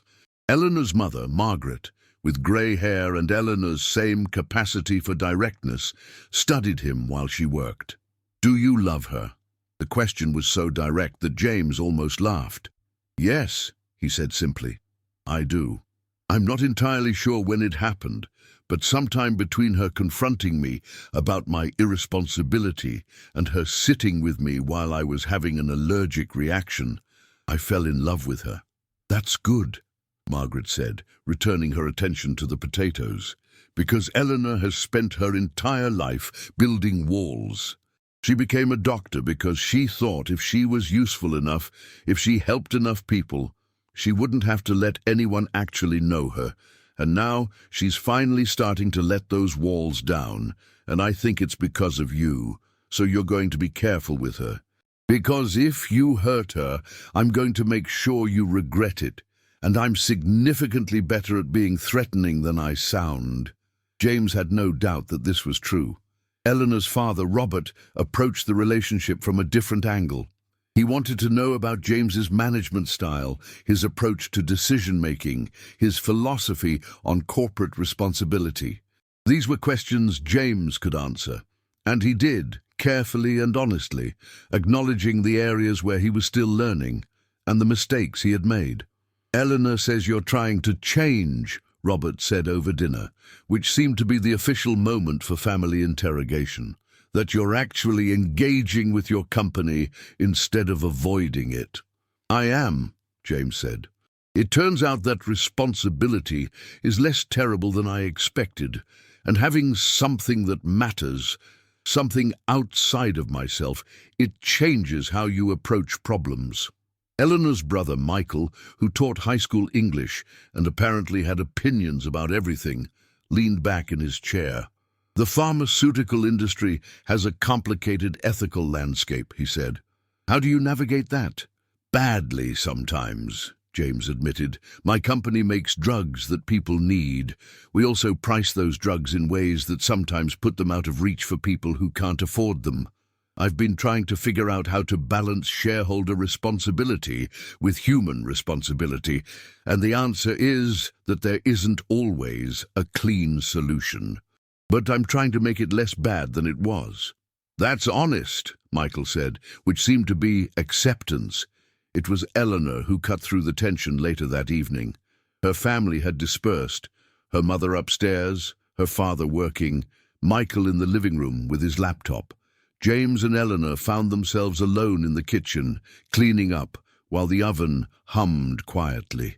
"They like you," Eleanor said, handing him a plate to dry. "How can you tell?" James asked. "If they didn't like you, they would have been hostile instead of interrogative," Eleanor said. "My family does due diligence through questioning. It's a Morrison family trait. If they were actually concerned, they would have just asked you to leave." James set the plate down and pulled Eleanor closer, wrapping his arms around her from behind. She leaned into him, allowing his presence, which felt like significant progress. A month ago, she would have been uncomfortable with public displays of affection, even with family members in the other room. "I'm glad they like me," James said. "I was terrified they wouldn't." "They would have eventually," Eleanor said. "Because they like me and I like you, and by extension they would have given you a chance. But it's better that it happened quickly." "Eleanor," James said carefully, "I need to tell you something, and I need you to listen to the entire thing before you respond." Eleanor turned in his arms to face him. "Okay. That phrasing suggests it's something difficult." "It's not difficult for me," James said, "but it might be for you. My board of directors has been pushing me to expand our pharmaceutical operations. Specifically, they want to establish a new research division, and they're asking me to relocate to San Francisco to oversee it. I would be there for at least 18 months, maybe longer." Eleanor's expression shifted. Not angry exactly, but something more complicated, surprise and concern, and the kind of calculation that suggested she was already thinking through logistics and timelines. "When do they need an answer?" she asked. "End of the year," James said. "So I have about 6 weeks." "What do you want to do?" Eleanor asked. I want to do what's right for my company, James said. The research division is important. We could develop better treatments for things that currently have limited options. But I also want to be here, with you. And I don't want to ask you to move your entire career and your carefully constructed life to San Francisco, because that feels like repeating the exact mistake my father made, which was prioritizing business over people. Eleanor pulled away slightly, processing this. She moved to the counter and leaned against it, her arms crossed, her expression thoughtful. When I first started therapy, yes, I finally started seeing someone about my inability to regulate emotion, Eleanor said. I told my therapist that I had built my entire life around control over my schedule, control over my relationships, control over outcomes. And she asked me what I was so afraid would happen if I let go of that control. And I said I was afraid that if I wasn't perfect, if I wasn't useful, if I wasn't succeeding at everything I attempted, then I would be invisible, that I would matter to no one. James waited, understanding that she wasn't finished. But meeting you, Eleanor continued, made me realize that mattering to someone doesn't require constant perfection. It requires presence. It requires showing up, even when you're scared. It requires letting someone see you at your worst and trusting that they won't leave. And I think I'm finally starting to understand what that means. Eleanor, James said, concerned by the direction this was heading, you don't have to. I'm not done, she interrupted gently. I'm saying this. I don't want you to stay in New York because of me. I want you to stay in New York because you've chosen to stay, because you've decided that this, us, is worth the sacrifice of something your board wants. And if you choose San Francisco instead, I want to understand why you made that choice. And I want to support it. Because I've spent my whole life not allowing people to make decisions that affect me. And I think the next step in my personal growth is being able to adapt to someone else's needs without seeing it as a personal failure. What are you saying? James asked, understanding but needing to hear it explicitly. I'm saying I'll come with you, Eleanor said. If you go to San Francisco, if that's what you decide, I can transfer my residency. I can build a life somewhere else. The thought of it terrifies me, but I'm learning that terror and growth are usually connected. So if San Francisco is where you need to be, then I need to be there too. James crossed the kitchen and kissed her, and it was different from their other kisses, less careful, more desperate. The kiss of someone who had just been offered something he didn't think he would get.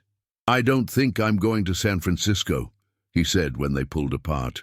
I think I'm going to turn down the board's offer and find someone else to run the division. Because what I want more than a new research facility is a life with you. And I'm going to ask the board to expand operations here in New York instead. It's going to complicate things, and it's going to mean I'm not exactly following the aggressive growth strategy they want.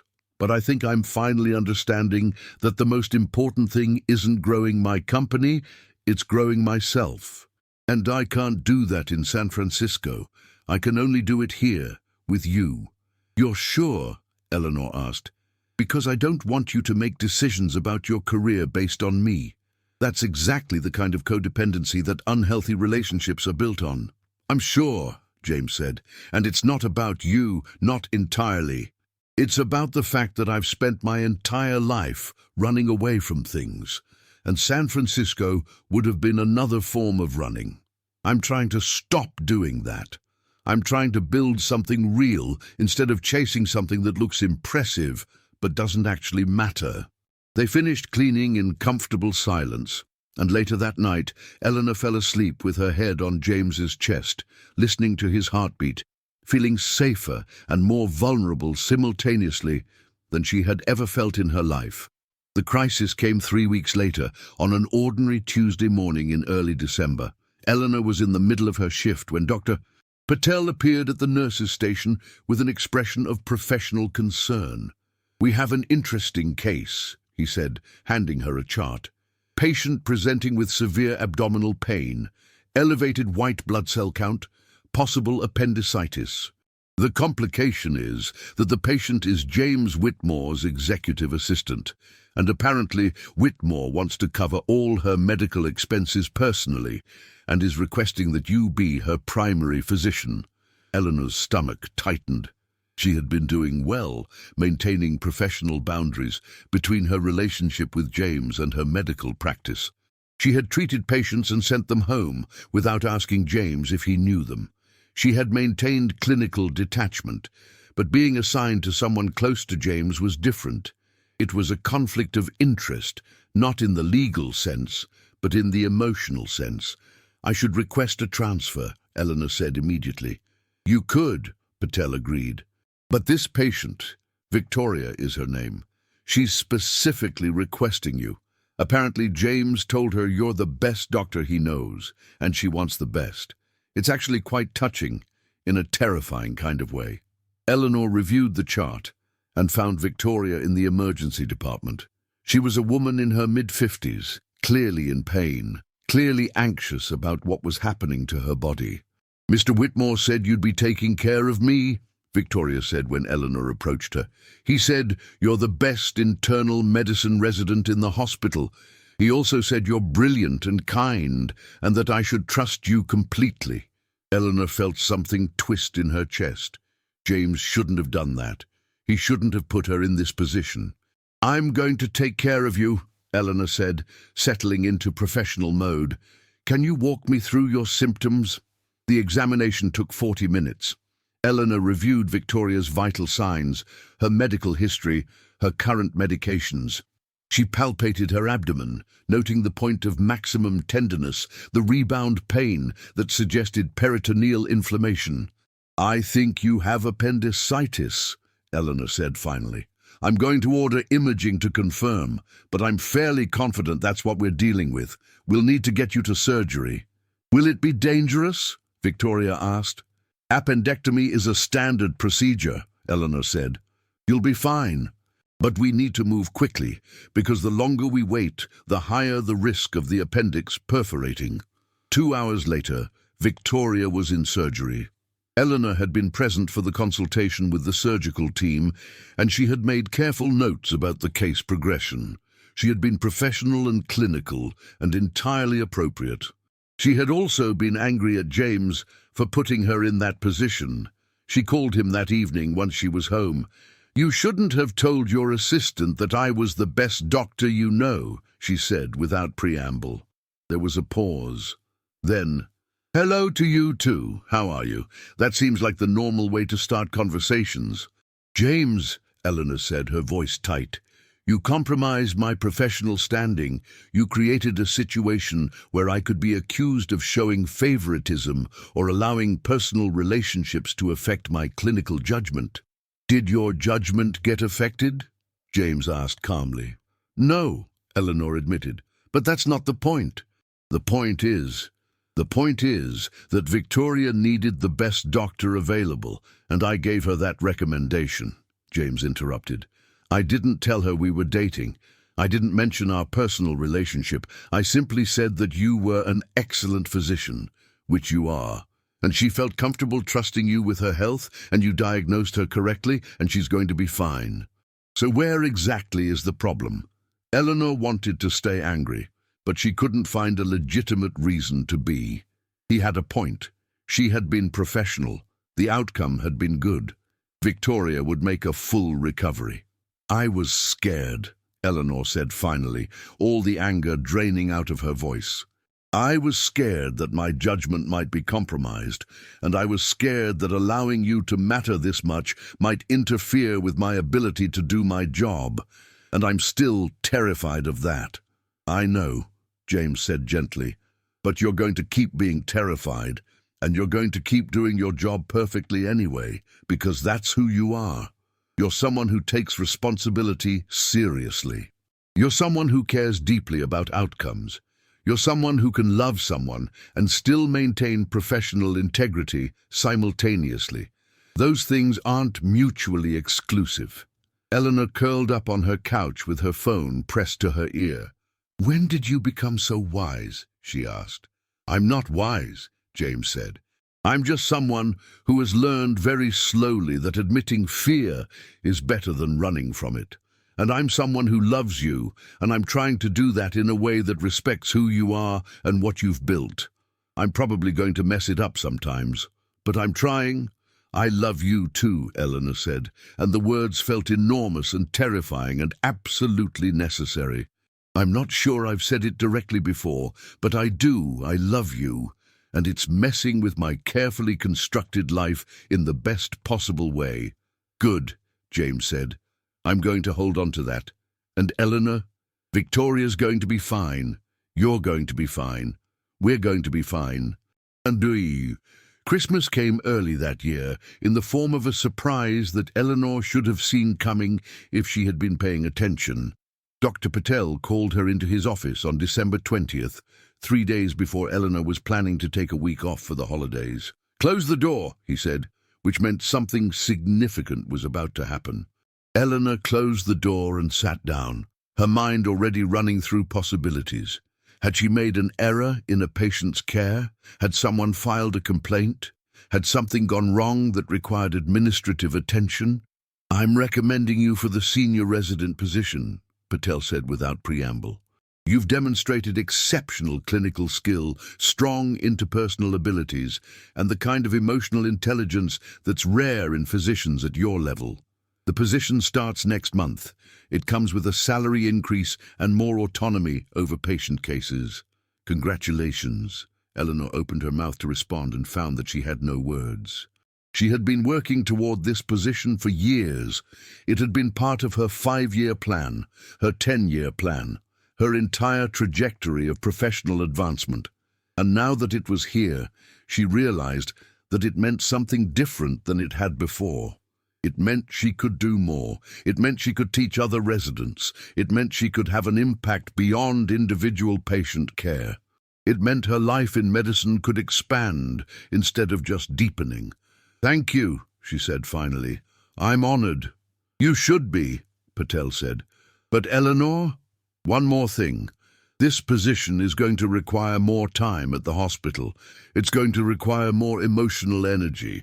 Make sure you're doing this because you want to, not because you think it's what you're supposed to want. And make sure you're taking care of yourself while you do it. I've watched you transform over the past few months, and I don't want to see you revert to the version of you who hid in supply closets to avoid human connection." "I won't," Eleanor promised. And she meant it. She told James that evening, and he took her out to dinner to celebrate. It was a nice restaurant. Upscale but not pretentious, the kind of place where people noticed when you were happy. "I'm proud of you," James said, raising his glass. "To Eleanor Morrison, senior resident, excellent physician, and person who has learned to let people love her." "That's a lot to toast," Eleanor said, but she clinked her glass against his. "You deserve it," James said. "All of it." After dinner, they walked through Manhattan, and Eleanor realized that she was happy. Not just satisfied, not just accomplished, but genuinely happy. The kind of happiness that came from having someone in her life who mattered, from having built a career that was meaningful, from having learned to exist as a complete person instead of just a collection of professional accomplishments. "Can I ask you something?" James said, pulling her closer as they walked. "Anything," Eleanor said. "Will you move in with me?" James asked. "I have an apartment. Well, I have a penthouse, but I'm trying to be less ostentatious about my wealth these days, and I would really like to wake up next to you every morning. Not because we need to prove anything to anyone, but because I want to build a life with you, an actual life, not just hospital encounters and dinner dates." Eleanor should have hesitated. She should have asked for time to think about it. She should have created a plan and run calculations about logistics and risk assessment. Instead, she said yes. "Yes?" James asked, as though he couldn't quite believe it. "Yes," Eleanor confirmed. "I'll move in with you, but you have to help me organize your apartment because I have a feeling it's going to be chaos, and I'm not comfortable with chaos." "Deal," James said, kissing her forehead. "I'll even let you reorganize my pharmaceutical research files if you want." "I absolutely want," Eleanor said. 6 months later, Eleanor stood in the hospital cafeteria and realized she couldn't remember the last time she had eaten lunch in the supply closet. It wasn't that the supply closet had lost its appeal. It was still quiet, still private, still a sanctuary from the chaos of hospital life, but she had stopped needing it. She had started eating with Katie and the other nurses. She had started attending departmental social events. She had started existing in the world instead of hiding from it. The transformation had been gradual and then sudden, the way most important changes seemed to be. She was reviewing a chart when Dr. Patel appeared with a new patient file. "Eleanor, I have a case I'd like you to oversee," he said, handing her the folder. 34-year-old male, presenting with what appears to be stress-related cardiac symptoms, wants to speak to a senior resident. You're the only one available. Eleanor opened the file and felt something catch in her chest. The patient was James. She found him in the examination bay, looking remarkably similar to how he had looked the first time she had treated him. Except this time, instead of bruises and bandages, he had the pallor of someone who had been under extreme stress for an extended period. "Before you say anything," James said immediately, "I didn't engineer this. I actually have chest pain. I actually went to the emergency department. I didn't know you were working today." Eleanor pulled the chair over and sat down, maintaining her professional demeanor even as her mind was running through the possibilities. "Tell me about your symptoms," she said.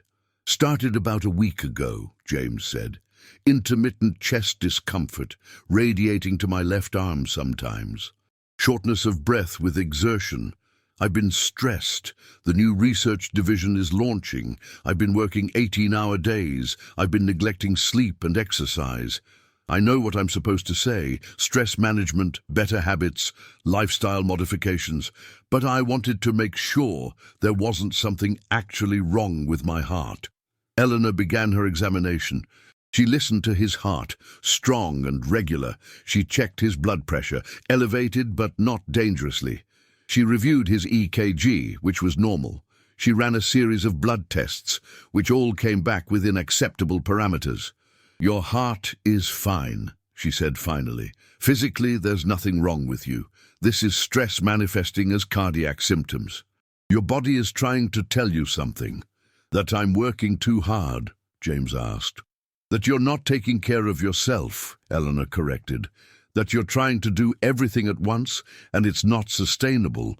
That you need to stop and actually rest instead of just believing rest is something you'll get to eventually." James looked at her with an expression that suggested he understood she wasn't just talking about his current stress levels. "When did you become so wise?" he asked. "I learned it from someone," Eleanor said. "Someone who is apparently excellent at giving advice, but terrible at taking it."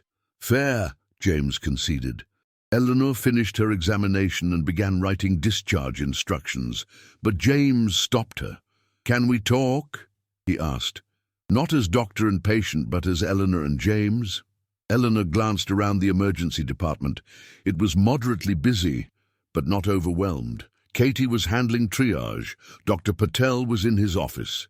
She had probably 30 minutes before she needed to check on another patient. "Okay," she said, settling into the chair beside his bed.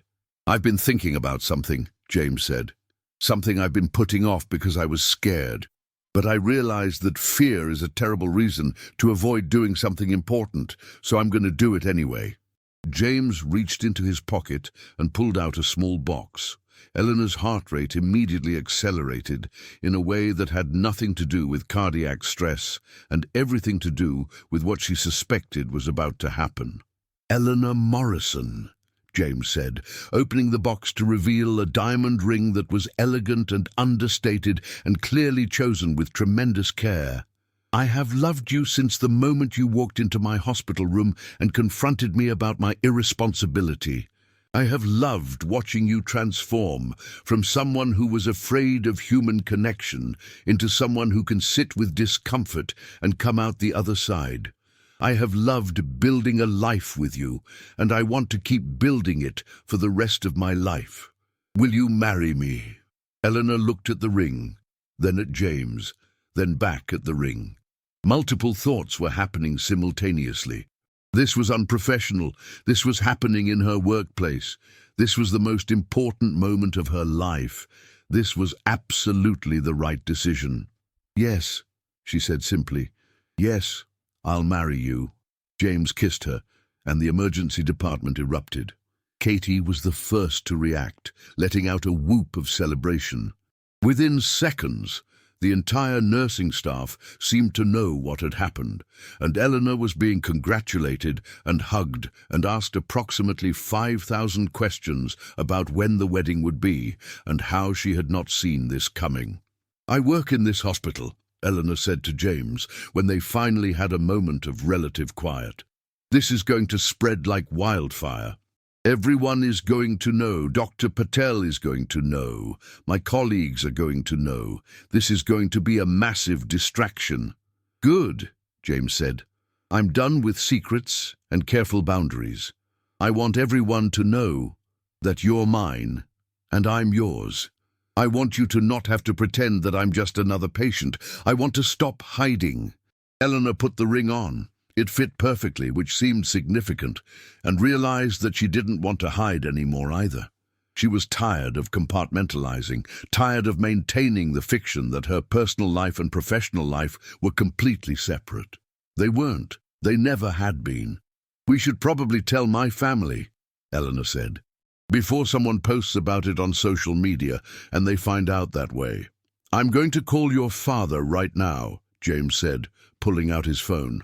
"But first, I'm going to say that I'm done lying in this hospital bed, and I'm going to officially discharge myself, and then I'm going to take you somewhere we can actually celebrate properly." "You can't discharge yourself," Eleanor said automatically. "You need to be monitored for—" "For what?" James interrupted gently. "For stress? Eleanor, the best cure for my stress is being able to officially announce to the world that I'm marrying you. So discharge me." Eleanor wanted to argue, but she realized he was right. His vitals were stable. His symptoms were stress-related and not indicating any actual cardiac pathology. Keeping him in the hospital would be medically unnecessary and emotionally detrimental.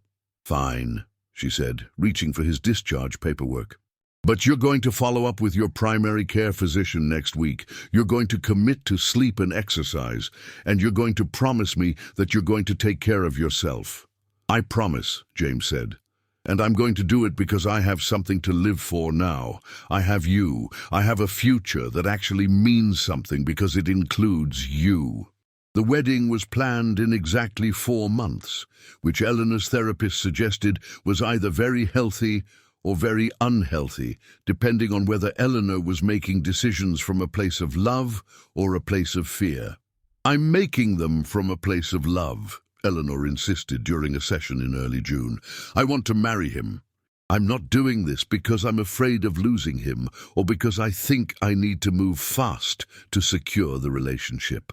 I'm doing it because I want to build a life with him, and waiting seems pointless." "Then it's healthy," her therapist confirmed. "But Eleanor, I want to check in about something. You've made extraordinary progress over the past year. You've gone from being someone who was almost completely disconnected from your own emotions to someone who can sit with vulnerability and actually process feelings. That's significant growth. And now you're getting married, which is another major life change. I want to make sure you're not replacing one form of avoidance with another." "I'm not," Eleanor said, though she thought about it carefully. "Before, I was avoiding feeling by staying focused on work and maintaining control. Now I'm learning to feel while still maintaining my professional responsibilities. Those are different things." "They are," her therapist agreed. "I think you're going to be okay." The wedding was small, just immediate family, close friends, and a small selection of colleagues from the hospital. Dr. Patel gave a speech about Eleanor's transformation and her dedication to medicine. Katie cried. Eleanor's mother looked triumphant in a way that suggested she had been waiting for Eleanor to finally learn how to let someone love her. Eleanor wore a simple white dress that she had chosen because it felt like her. Elegant but not pretentious, classic but not overly formal. James wore a charcoal suit and looked at her during the ceremony like she was the only person in the world. "I do," Eleanor said when the officiant asked if she would take James as her husband. "I do," James said when asked the same. They kissed, and the small group applauded, and Eleanor realized that she had never been happier in her life. The reception was held at a private venue in Manhattan, and Eleanor found herself actually enjoying the celebration instead of just enduring it. She danced with her father, who told her that he was proud of her for learning how to prioritize something beyond her career. She danced with James's father, the man whose disappointment had shaped so much of James's life, and she realized that he was actually proud of his son now, proud of the man he had become. It was late in the evening, during a quiet moment when most of the guests had either left or were engaged in conversation, that Dr. Patel approached Eleanor and James. "I wanted to give you something," Patel said, handing Eleanor an envelope. "I'm retiring at the end of the year. I've been doing this for 35 years, and I think it's time to step back. The hospital has asked me for recommendations about who should replace me as head of the internal medicine department. I'm recommending you, Eleanor. You'll be ready in about 2 years. That gives you time to gain more experience, establish yourself further, and make sure this is what you want. But I think you have the clinical skill, the emotional intelligence, and the leadership capacity to do this job better than I ever did." Eleanor didn't know what to say. She had been a senior resident for only 6 months.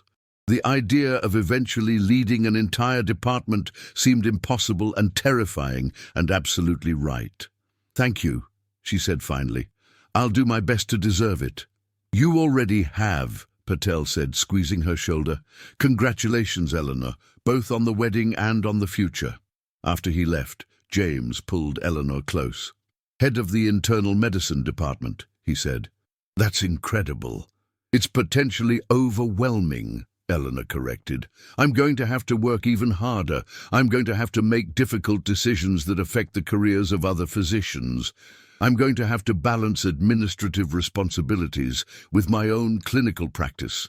And you're going to do it beautifully," James said, "because that's who you are. You take things seriously. You care deeply. You're willing to work harder than anyone else because you actually believe in what you're doing. That's why I fell in love with you in the first place." Eleanor leaned her head against James's shoulder and allowed herself to feel the contentment of this moment, the knowledge that she had built something real, something sustainable, something worth the vulnerability it had cost her to create.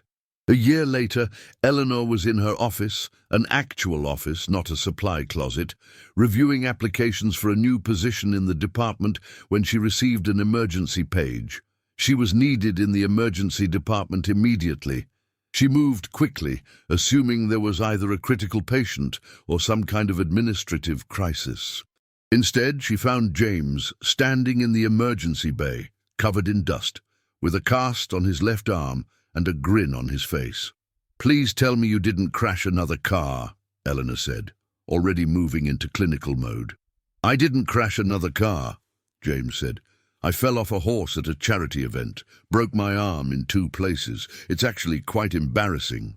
But the good news is that I knew I needed to come to the best hospital in Manhattan for treatment, and I also knew that my wife is the best physician here, so I made sure to have the paramedics bring me here."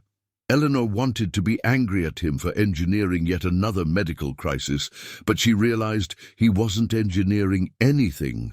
He had simply had an accident and had come to her because she was the person he trusted most in the world. "Come on," she said, taking his good arm. "Let's get you imaging and make sure there's no additional injury." The fracture was relatively straightforward. 2 clean breaks that would require casting and physical therapy, but nothing more serious. Eleanor supervised the entire treatment, making sure he was comfortable, making sure he understood the discharge instructions, making sure he knew exactly what he needed to do to ensure proper healing. "You're going to be fine," she said. once everything was complete.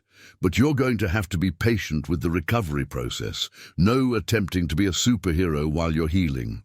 Rest, ice, elevation, and actually following doctor's orders. I'll try, James said, but I'm going to be difficult, and you're going to have to deal with it, and I'm very sorry about that in advance. That's fair, Eleanor said.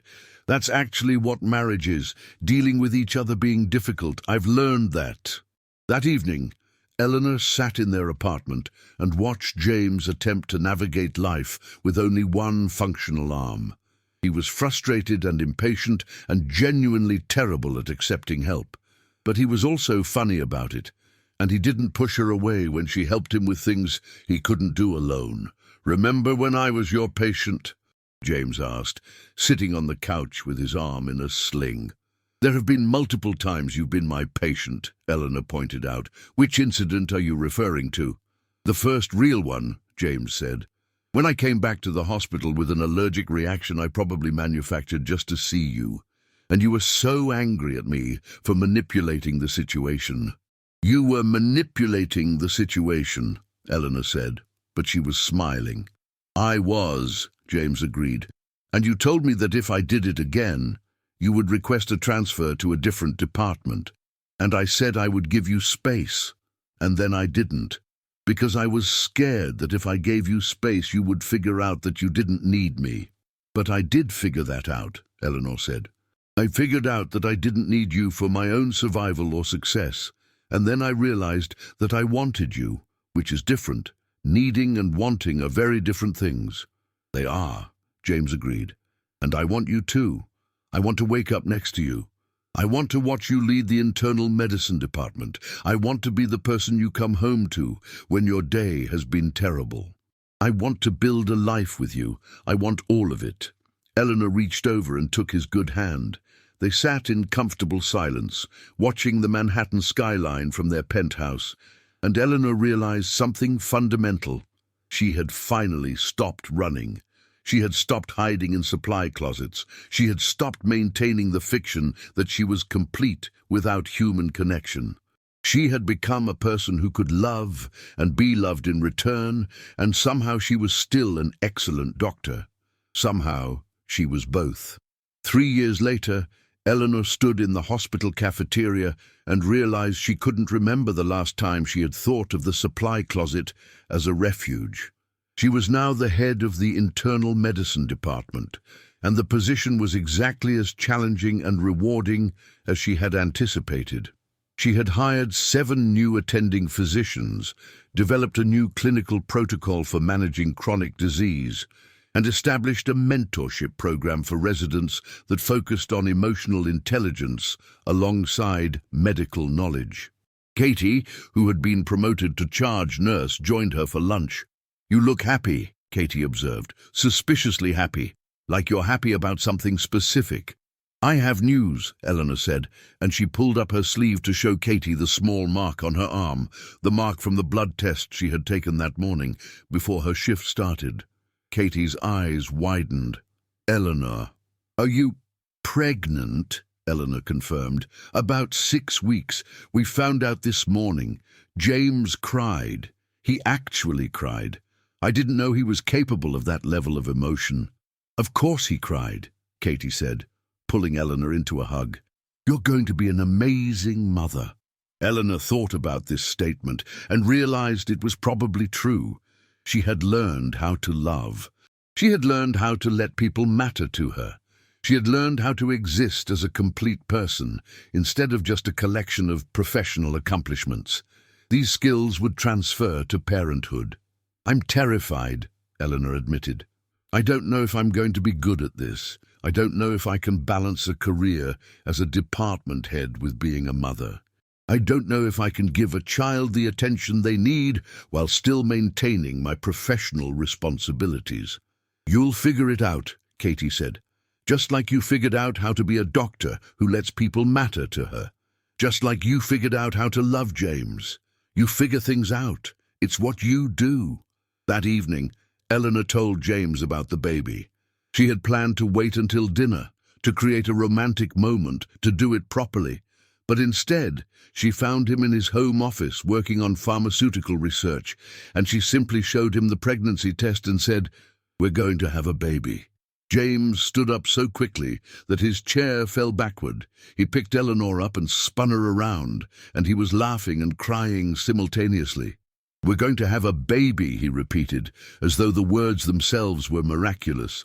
"Eleanor, we're going to have a tiny human that's half you and half me." "That's going to be a very serious tiny human," Eleanor said. "It's going to spend its time organized color-coded files and wondering why people can't just follow basic protocols. Or it's going to be chaotic and spontaneous and make you absolutely insane," James said, kissing her forehead. "I kind of hope it's that one, honestly." "That's because you're a bad influence," Eleanor said. "I know," James agreed happily. "And yet, you married me anyway." Eleanor put her hand on her stomach and allowed herself to imagine the future, a future that included a child, a career that was challenging and meaningful, and a partner who had learned, as she had, that love and responsibility could coexist. "I did marry you," she said, "and I'm very glad I did."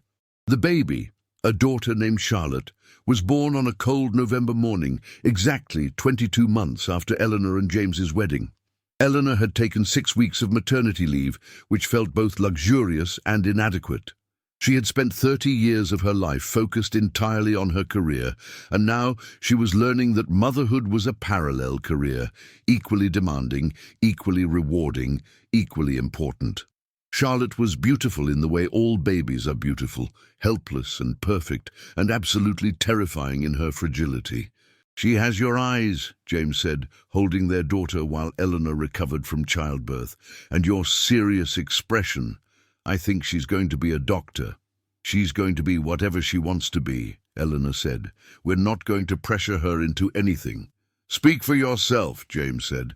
"I'm absolutely going to pressure her into becoming a neurosurgeon or something equally impressive.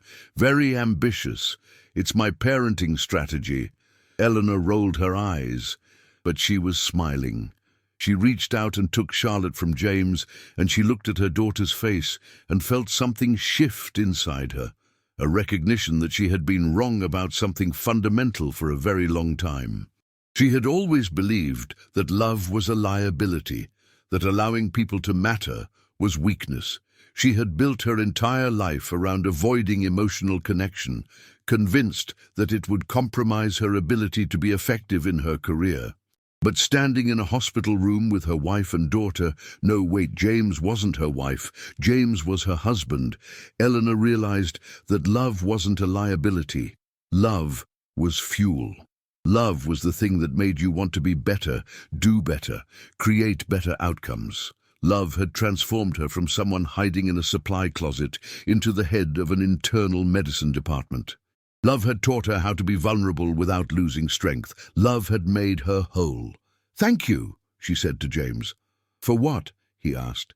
"For showing up at my hospital," Eleanor said. "For being annoying and persistent and refusing to accept my boundaries. For teaching me that connection isn't weakness. For loving me even when I was being impossible. For all of it." James kissed the top of her head. "Thank you for letting me," he said. "For choosing me. For building a life with me, for trusting me enough to fall in love."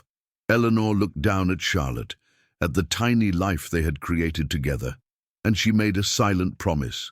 She would teach her daughter that love was strength, that vulnerability was courage, that allowing people to matter was the bravest thing you could do. She would teach her that medicine was important, but people were more important. She would teach her that the prescription for happiness wasn't control and isolation. It was connection and trust, and the willingness to let yourself be known. She would teach her that sometimes the best medicine was a person who looked at you and saw not your accomplishments or your credentials, but simply you, exactly as you were, and loved you anyway. What did you think of the story? Share your opinion in the comments. Rate this story from 0 to 10. What was your score? Subscribe to the channel and turn on the notification bell to follow all our stories and have fun.